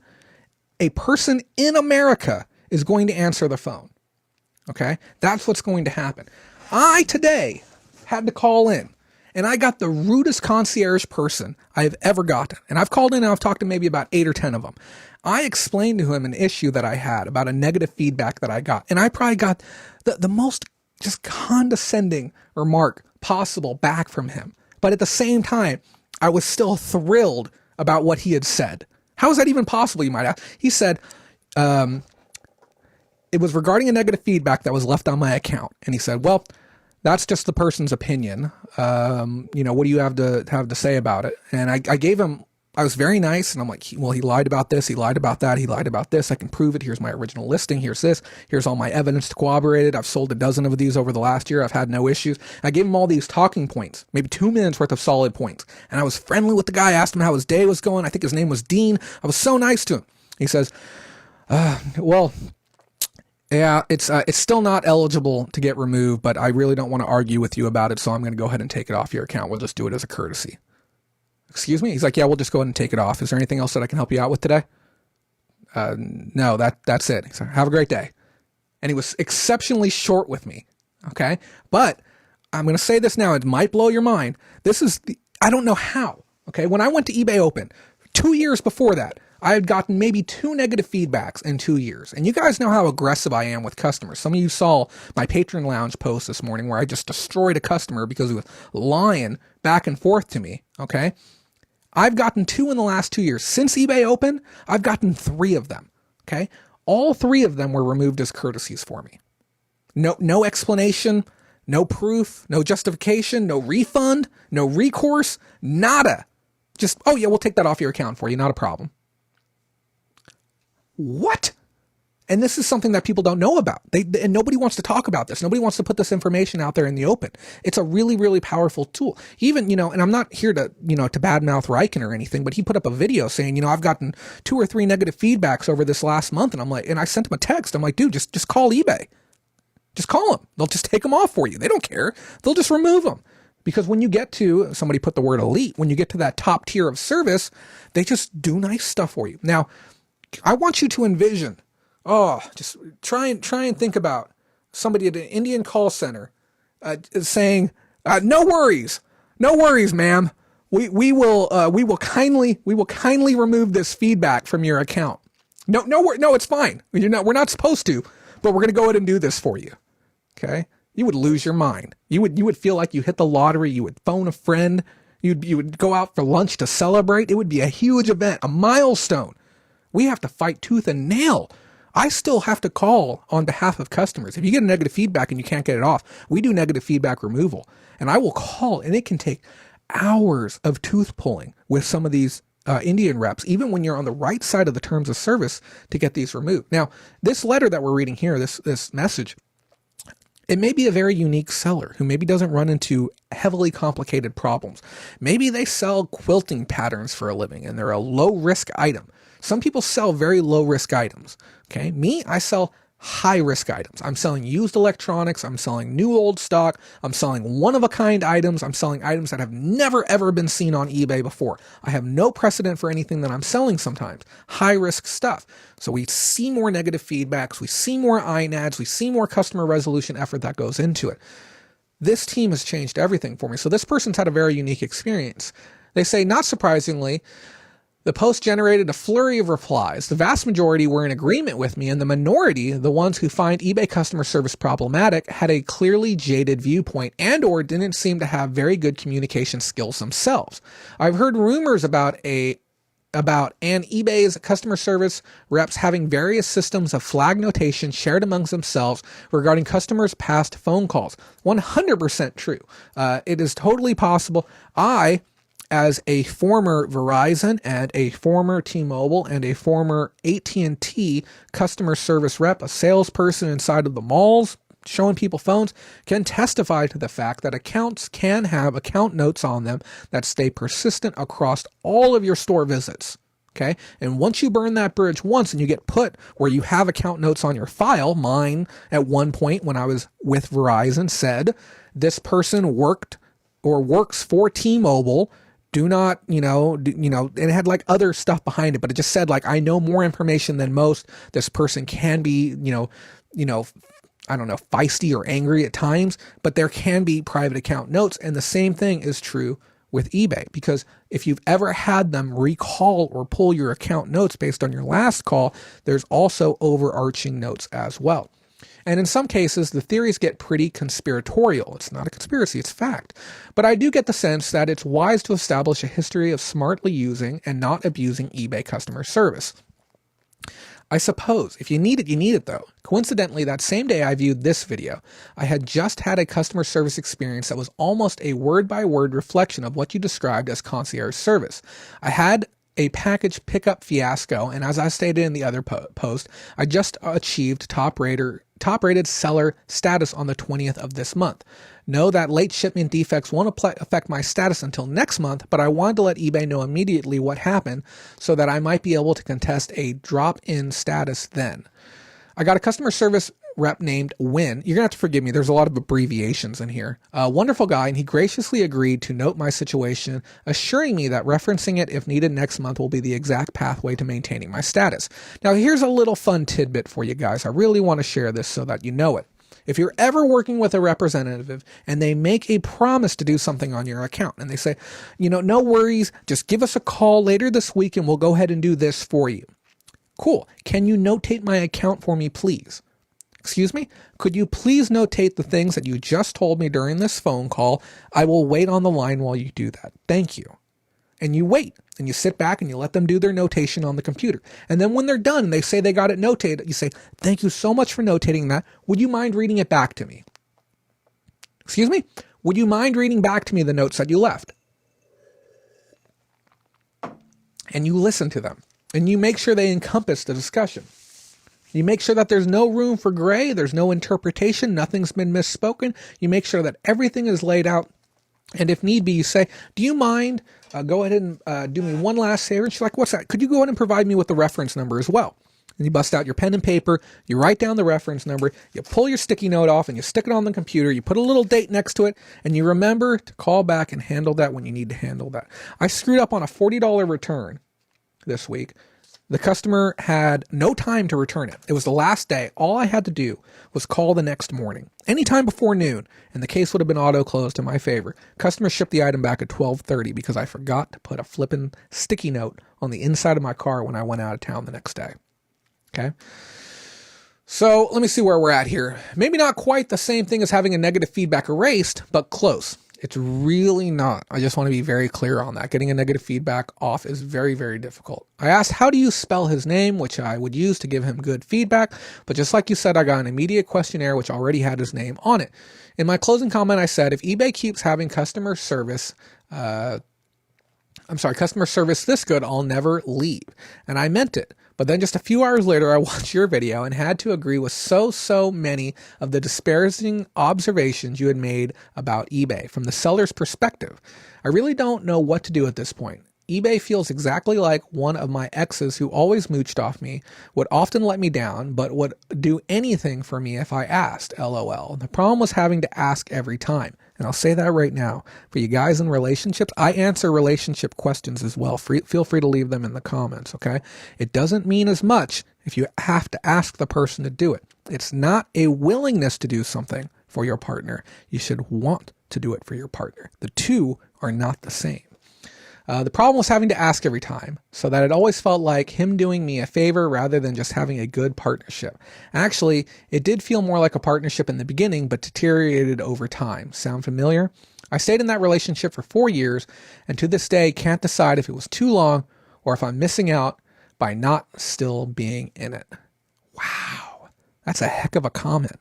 Now, I want you to know, I read every single comment that's left for me on YouTube, and I might not always have the time to respond to them. But if you leave comments like this that are really thought-provoking and you share your thoughts and feelings, I really want to open up this dialogue with you. And I'll tell you why. We're working on a very, very large initiative project that we're going to be launching January 1 is the plan, to give resellers a voice and to actually be able to push back against the system. Okay, and we can't talk about all the details of it yet, but knowing that there's people out there that share the same feelings and same sentiments that I have about some of these things, it gives me a lot of faith that if enough of us can get together, we can actually invoke change within the reseller community. Because it's not just so much about, you know, oh, can I sell vape products online here, or can I be able to, you know, get assistance over here?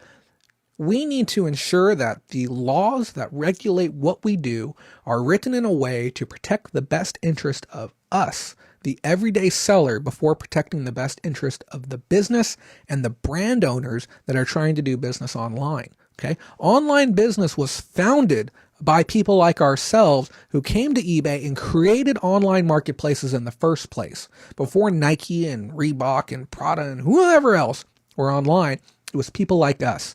And I'm watching sellers like us get squeezed harder and harder and harder every single year. And it's getting worse. And if we don't push back soon, we're going to have nothing left to push forward with. It has to change, and it has to change now. So we're going to be working together, and I do hope that you join me in this push as we move forward to try and make things happen. Let me take a look at some of these comments here. And yes, I'm wearing shorts right now. It's hot in here. Good advice. Thank you. KeyWebco. That's how I feel about eBay, my abusive boyfriend. And Mindy has said this many times. She does refer to eBay as her abusive boyfriend in the comments. I do want to stress real quick, guys, if you don't know, this entire show is 100% funded by viewers just like you. If you haven't checked out our Patreon yet, please do. For as little as $5 a month, you can help keep us on air. And for $20 a month, you get one-on-one access to a group and community of amazing resellers that communicate 24 hours a day, as well as a back page. And also, check out our Instagram too. We got amazing stuff. Guys, we're not done with the news for today. We got a little tiny bit left. And it's specifically what we used to call tiny bits. Now we call it small stories and developing news, or as I like to call it, what everyone else will be talking about next week, because they got the idea from me. So tiny bits, guys. In case you didn't know, daylight savings time was today. I know a couple of you guys missed that out. It's already too late, but tomorrow try and plan accordingly. Next, guys, did you guys see the email that came out this week from eBay? I didn't want to do a whole story on it because it would just frustrate me, but eBay sent out an email telling sellers how they can boost their sales, and they gave people suggestions. And the reality is, sellers aren't doing anything wrong. Gross merchandise volume, or GMV, on eBay as a whole is down 2% right now. They're selling less. And it's due in part to a reduction, a heavy reduction in first-party advertising spend. Okay? If they're spending, 80 or 90% less money on advertising, and in turn, we're seeing a reduction in total sales for sellers across the board. Average eBay seller, from what I've seen, is seeing a reduction in sales of about 20%. Some people more, some people less. Simply Dana says, why don't you try promoted listings? And that was one of the things that was included in there. It's basically another play for more revenue. It's basically a really disgusting way to put the onus on the seller as far as why we're not getting the velocity that we should be having. We're not getting velocity because, well, you know, I could answer that, but it would take me a half hour. Okay. There's a lot of reasons why we're not getting velocity, and it's not because we're not doing something right. Most of us know what we're doing. Dana says, why don't you fix your glitches? Site's really busted right now. Really, really busted. And if we didn't depend on this for e-commerce revenue, I don't think any of us would tolerate it. We talked about the supply and demand of sellers as well. That's another thing I wanted to touch base on, but we covered that earlier. Guys who are selling on Etsy, this is an important thing to know. If you are not offering free shipping right now, none of your items will show up on the first page. Okay, we talked about this 3 or 4 months ago, and I said this change is coming. Watch out for it. It's going to happen, and here it is, 100% guaranteed. Only free shipping items will be displaying on the first page of search unless there is not enough items to populate that first page. Okay, you know, I don't understand. I don't understand how the rules aren't fair. I don't get why is eBay, this is a great thought experiment for you, why is eBay and Etsy and other brands pushing free shipping as well as free returns? When I go and I look at Reebok's store, you can go to Reebok right now on eBay, why doesn't Reebok offer free returns? Why can I buy a $300 sweatshirt okay, and not get free returns on it if I don't like it. So why aren't they being held accountable to the same standards at which they're trying to hold us accountable to? Why are they charging us more if we don't meet up to their expectations in the form of additional fees or a reduction in the quality of customer service or reimbursement that we can get if we have issues with it? I don't know. I just wanted to share those thoughts with you guys. That's pretty much all the news that we had for this week. Thank you to everyone who commented. Guys, we still have a little bit more show for you. We have the pickups on the week. I don't know how many of these I'm going to go through. It's already 5:30 right now. Probably going to be on with you for about another 15 minutes. We're going to do our pickups. We're going to do our final thought, and then we're going to wrap up for the night. Guys, again, remember, live Q&A. If you have any questions, throw them in the comments. I'll answer them for you. And if you're here randomly and you're wondering about the facial hair, you're going to have to fast forward or rewind back to the beginning of the show. Maybe, you know what? Maybe that's what it is. Maybe I've really stepped up the sex appeal tonight, and that's why we got so many viewers.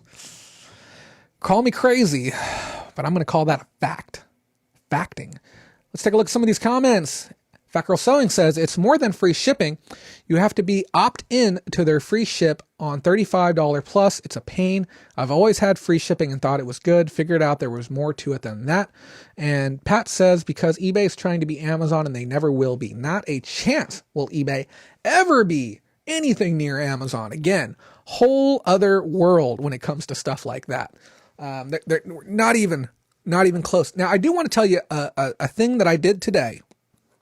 Because I said, what can I do to stimulate sales? Let me see if I got any new sales. Do I have anything? I have nothing to show you. What can I do to stimulate sales coming into the holidays that won't cost me money?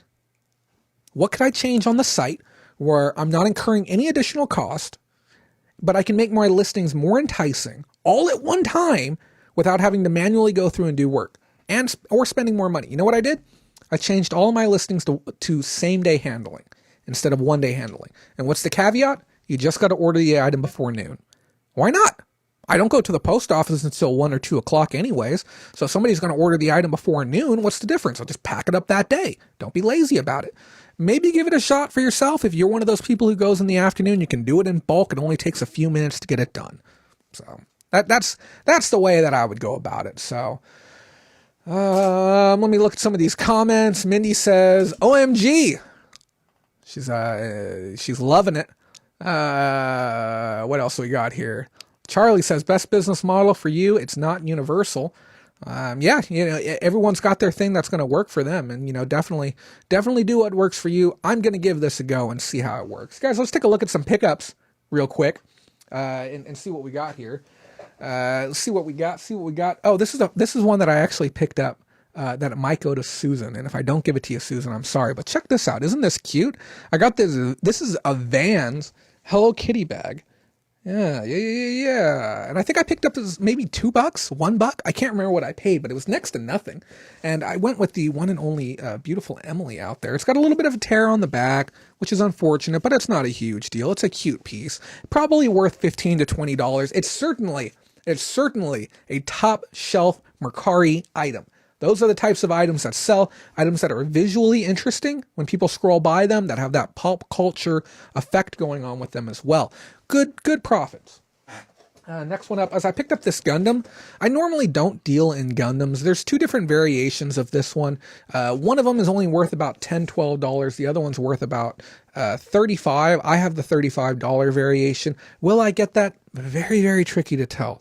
The sell-through on this is pretty poor, but I was building a bridge with a contact that I've met a few times before who might be interested in doing a bulk buy on some of my goods. And when we say bulk, we're talking thousands and thousands of dollars. So I was okay overspending by $1 or $2 to be able to get his phone number into my phone to possibly be able to execute on a deal later. Here, let me widen up the screen just a little bit so that way you guys can see just a hair better as well. I hate it when this cord is on screen. There's no reason for it. Good. Most first class will go ahead and do free shipping. Yep. You should do free shipping across the board. 100% across the board. You can do it for free as well. And if you're not sure what I'm talking about, we have a video that says it's titled How to Price Anything Online. And it teaches you the rob Peter to pay Paul method is what I call it, to be able to do free shipping without eating any money out of your own pocket. And I know that sounds wild. but 100% of my items are free shipping. It doesn't cost me anything to do it. So we got some plushies, and I got a lot of plushies. Yeah, it's on our channel. Yeah, if you need the link for it, just let us know. It's one of our most popular videos. It's basically, if you have a $20 item plus $5 shipping, you make it $24.99 with free shipping. It increases your search rank. It increases your just total presence on the site. If somebody clicks on the free shipping button, it doesn't omit your listing. And if for some reason you have something that's priced out to a point where you can't afford to do free shipping on that item, it probably shouldn't be on eBay. End of story. So, got this really cute 25th anniversary Pink Panther plush. Anytime I see brand new plushies like this with the tag, I really don't even take much time to look them up if I get them cheap enough. Stuff like this costs me about 25 cents to 50 cents a piece at the swap meet. And I know for a fact there's no way that I can lose money on stuff that's brand new with tags. Well, there goes Mercari, goes yard sales, local group, whatever it might be. That's fine. Oh, and before I forget, because it just dawned on me right now, I want to mention too that if you don't have a place to be able to sell your items like the vaporizers that we were talking about earlier, look into local groups where you can list stuff like that. Look into Craigslist and look into third-party selling sites that don't have heavy regulations on items. Always, though, make sure you check with applicable local, state, and government laws to make sure that the items that you are selling are okay to be selling like that. Lake Tahoe Gems says, hey Jay, but as a reseller, when you purchase a flip item online, how would you write off the shipping if shipping is free? As far as cost? I mean, you can kind of factor out what the shipping would be, or you could request an invoice from the seller that included the shipping cost. That's totally a viable way to do that.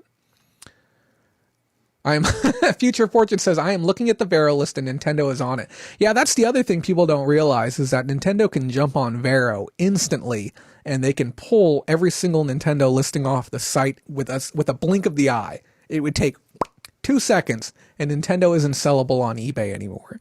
And it would be a devastating blow to their bottom line. Probably a solid 3%, 3 or 4% of their revenue comes from Nintendo items. And when we get deep into tax related stuff, I can actually not legally give you tax advice here on air, because if I do and I give you bad advice, I can be held liable for that advice that I've given you. So what I would recommend is contacting your CPA regarding that, and or we can put you in contact with the good people over at TaxJar, and we can get you set up with a free consultation to be able to speak with them. If you're doing high volume buying and you need to speak with an Amazon consulting brand, we would recommend Riverbend Consulting. We did an interview with them on air 2 weeks ago, and at the end of the interview, she actually provided her personal number. So I'd recommend reaching out to them for volume consulting. So, and if you have more questions, don't be afraid to ask. I just can't answer like do this with your taxes or do that with your taxes. We do cover tax news. We just can't give tax advice. So I apologize for that. I picked up this really cool Care Bear. This Care Bear stood out to me like crazy. And I even looked this one up. It's got little silver feet. It's got the silver nose. It has the original tag. It says Care Bear Crystal Collection. Super, super cute. And it's even got the little silver booty bump going on back there. This is a $25 Care Bear. I had no clue when I got this thing that it was worth so much. But yeah, great piece. I paid about $1 on this one, which is kind of like big baller plush. Simply Dana says, I never bought plush, but I could see some nice TY and Disney tags, so I grabbed the random bag. Now here's the thing, TY is surprisingly light, and a lot of Disney is surprisingly light, but there are always going to be exceptions to the rule. And if you can get them for cheap enough, they always make good stocking stuffers. At the end of every year, I usually have a handful of plush I can't do anything with, and you know what we do? We donate them. Okay, give them to families in need. You put them up on Marketplace and say, hey, I'd like to help some families out. This is what I have available. People will come to the house and they'll take them from you. It's just a nice, easy way of helping out more people. Pam says, I make a lot of money on plush, barely any cost for the inventory here. I can't stress enough. I make probably $7,000 to $10,000 a year in stuffed animals. I sell a lot of plush, and the sell-through is really, really good. I probably do, on average, like $500 to $1,000 a month in plush. People just buy that stuff up. Oh, and I love it when you can get a cross-category style plush. Look at these. I saw these from about I don't know, 20 feet out. And I'm sorry if the yellow isn't showing correctly. Oh, no, it looks good. It looks good. Yeah, these are Mickey feet. Okay. And my first inclination, I saw the bottom. I'm like, oh man, these aren't real, because I didn't think that they would do the bottoms that way. And then I reached in and I saw the little butt tag on the inside, and check that out. These are Disney Park. These things are adorable. These sell for about $25 to $30 on eBay in used, excellent condition, which I would say, yeah, if you look at the dots, whenever you buy these, if you look at the dots on the bottom, as long as they're not black, that's pretty darn good. So I will definitely get on the upper end for these. And I paid $2. These only weigh about 8 or 9 ounces. So the margins on these are fantastic. And somebody had even left up a comment within our group, facebook.com/groups/Bolorama. Pam, if you wouldn't mind, somebody left a comment talking about margins on there, and I found that to be really fascinating, the discussion and trying to understand what is a good margin for your business. And I said, some people are operating where they're buying stuff for a quarter, 50 cents, and for me, 90% of my cost is shipping, listing, and packing supplies, wherein other people, 90% of their cost is their cost of inventory.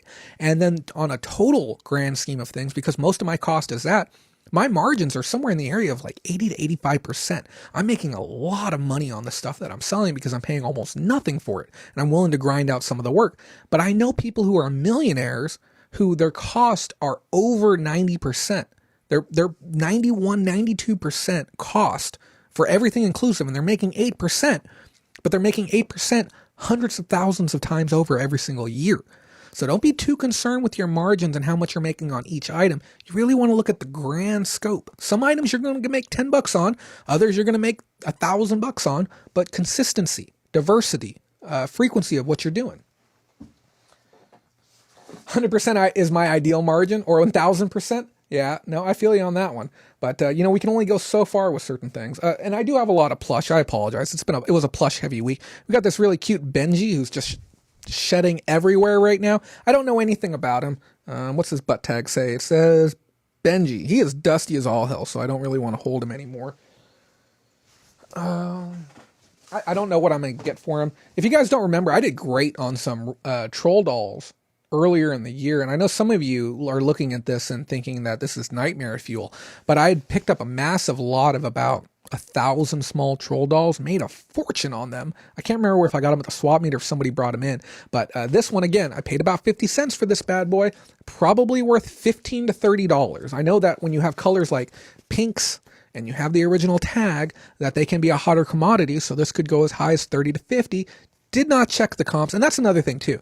If you like going sourcing and you hate grabbing your phone every 15 seconds, go to swap meets where you can buy stuff for a quarter or 50 cents. Because can you see a day where you would lose money on this at 50 cents? Okay.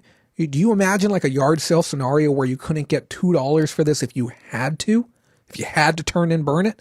But as a whole, I'm going to make a profit on that as well.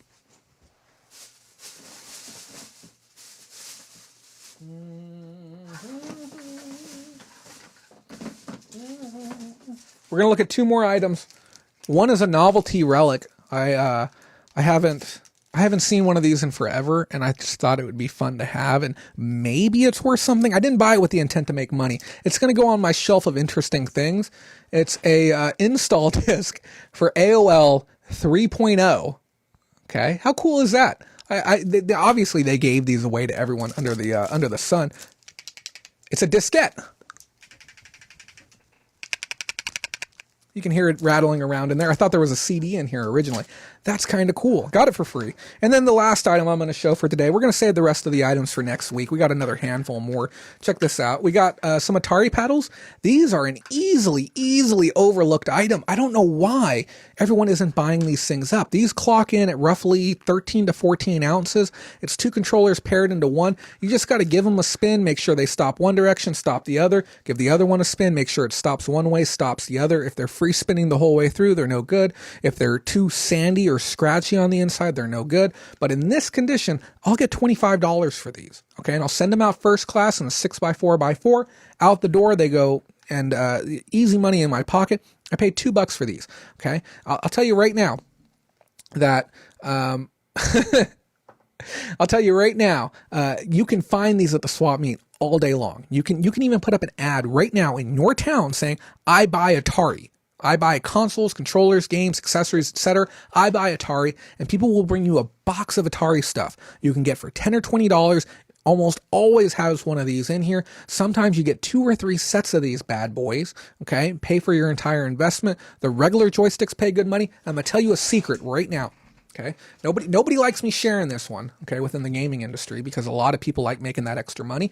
But right there where it says paddle, okay, if it says driver or if it says Atari, you have a $40 set of controllers on your hand. Okay, so keep your eyes open for variations. Anytime you have something that is different than the one online, condition, whether it be new, used, semi-new, open box, etc., branding, color, variation, if you have something different than what's available online, always research it. Don't just assume they're the same. Funko Pops, for instance, these are VYNLs, but Funko Pops are a great example as well. The Pinocchio, okay, there's a red box and a blue box. Some people, it's just Pinocchio. It's a $150 difference. Okay, so it's worth researching and making sure that you understand your variations. Now, guys, before I let all of you go, do you remember what we talked about last week? Those of you here for the first time, we talk about important things to me before I let everyone go off air. Last week, we talked about how your goals, your dreams, your ambitions are right on the other side of not giving up. And I know as simple as a concept as that sounds, we went at great length about the importance of trying and continuing to persevere and remembering, you do it and go until you die trying. But all of the things that you ever want in life are right on the other side of not giving up. Now, this week, I wanted to talk about something a little bit more near and dear to my heart. It's something that we've talked about before on the past, and it's about this amazing connection that I made with somebody just over 13 months ago, give or take, 13, 14 months ago. This was at the end of 2018, November. I met a gentleman through eBay. His name is Matthew. Okay, he's one of our patrons, Matthew Eason. Wonderful guy. And I got the opportunity to speak with him on the phone again yesterday. And I phrase it that way. It's a privilege to be able to speak with this guy. He's a fantastic, fantastic guy. And we were talking about his business and how it's been scaling and where he's going to be going next. And when I first met this gentleman, I think he's roughly 34, 32, maybe 30. He's not an old guy. He's a younger guy. We had connected through a series of crazy encounters. Okay. My video game store got sued. I was shutting it down and liquidating inventory out online. He was interested in some of my products, and he asked me very specific questions. He's like, hey, I can't see much at all. I have almost no vision, and it's deteriorating. And I'm trying to buy video games for my collection, but I'm going to need for you to really describe to me how this game looks, if you don't mind. And I told him outright, I said, this is one of the finest examples of this game you're ever going to see. This is as close to factory mint as will ever be online. It's one of the finest examples in my 7 years of running a game store I've ever seen. And he was blown away with the effort within my response, and he started talking to me about what he was doing. He enjoys collecting video games, and he's hoping to be able to sell a few to be able to keep it going, and he has ambitions of doing YouTube. And I said, hey, if you want to do eBay, just do eBay. And if you want to make a YouTube video, just make a YouTube video. And he started talking with me about some of his challenges, the disabilities, and what made things hard for him. And I said, screw all those things, okay? If you really want this, just do it. Just start. And he did. He joined our Bolo RAMA team, and we connected and we talked, and I gave him a ton of pointers and a ton of advice about how he could be successful as a reseller with his disability. I must stress, okay, we're talking this far away. It's not, there's almost nothing there for him, okay? And we talked about different strategies that he could use for sourcing and different ways that he would be able to make his brand, he actually has a brand name for him, grow. And we talked about where he's at for year one. Year one of sales, he's 10 months in. And he told me, Jay, this is hard to talk about. We talked about it yesterday on the phone. He's like, Jay, this has truly changed my life. He said, he told me about the income that he gets from SSI. And he says, Jay, my living, my cost of living, everything, he's like, I've doubled my income. He's like, I made over $11,000 so far this year. Okay. First year doing this. And we talked and we strategized after that. We talked about how he's going to wrap up Q4. We talked about a killer new strategy for him to really execute and double his growth coming into next year. And he says, Jay, I want to double my sales next year. I want to do $22,000 in sales next year. And I told him confidently, I said, we are going to make that happen. That is 100% within the realm of possibility. And he even told me, he said, like, that he was a bit worried that he didn't do that well his first year. And I said, buddy, you've done a lot more than most people would be willing to do. And I'm not talking about the challenges and complications. I'm talking about actually starting the process and committing to making things happen, committing to improving your quality of life, and not just for you, but for those around you. When you have extra money, you have the ability to positively impact the lives of those around you. My Christmas list this year for people, it's about 40 names long, and I couldn't even fathom being able to purchase 40 gifts 5-10 years ago, even when I was doing okay. But now I'm very, very fortunate to be where I'm at now, to where I can do a little bit more for those around me and be able to offer a higher quality of life. And now my whole existence is to see people experience what he has experienced with his life and guide him to get him to where he needs to be. I've always said this. I don't care what type of e-commerce work you're doing, and I don't care where you go, get a mentor. Okay? Even if you've been doing this 3-4 years, find somebody who's been doing it 10, 15, 20 years. Everyone should have a mentor that they can pick up the phone when they have a quandary and be like, hey, can you help me out real quick? Of course I can. I took 3 calls that day from people who needed help or just wanted to talk about their brand or business. Get yourself a mentor. We're going to scale his brand up next year, and mark my words, when I come back to you next year at the end of November, I'll be able to sit here and say, hey, he did 22,000 plus. He's probably going to do 25,000 next year with some of the stuff that we talked about. But it's all about creative ways of being able to increase your revenue, to take those factors and those things that you believe are the things that are holding you back and keeping you from being successful, and saying they really aren't. Those aren't things that are holding me back. I had a friend the other day tell me, I don't have time to go to the gym. You are lying to me. You have time. We all have time. All of us are given the same amount of hours each and every day, and how we choose to use them varies wildly. So if somebody who has as many disabilities as this gentleman does is able to have an $11,000 first year reseller, okay, he's building a build out in his backyard, an air conditioned shed to be able to hold his inventory and create a workstation. If he can build a build out with his year one sales, and we're talking about bulk buys for him moving forward in the future, what's your excuse for not succeeding? And now I know some of you are doing wonderful and some of you are doing great, but there's a handful of you out there that are choosing not to take those necessary steps to really be successful. I remember one time I was climbing a rock wall at the gym in Fresno. I was just like really burnt out and I didn't want to keep going. And in comes this guy in a flipping wheelchair with 2 leg cast on, okay, from the hip down. And I watched this guy get on the 5.5 wall. He's climbing up, arms only. He made like 3/4 of the way up a 50-foot wall. And I said, okay, that's it. I'm not working hard enough. I know it. I'm not working. If that guy made it 3/4 of the way up with his arms only, I need to put in double time today.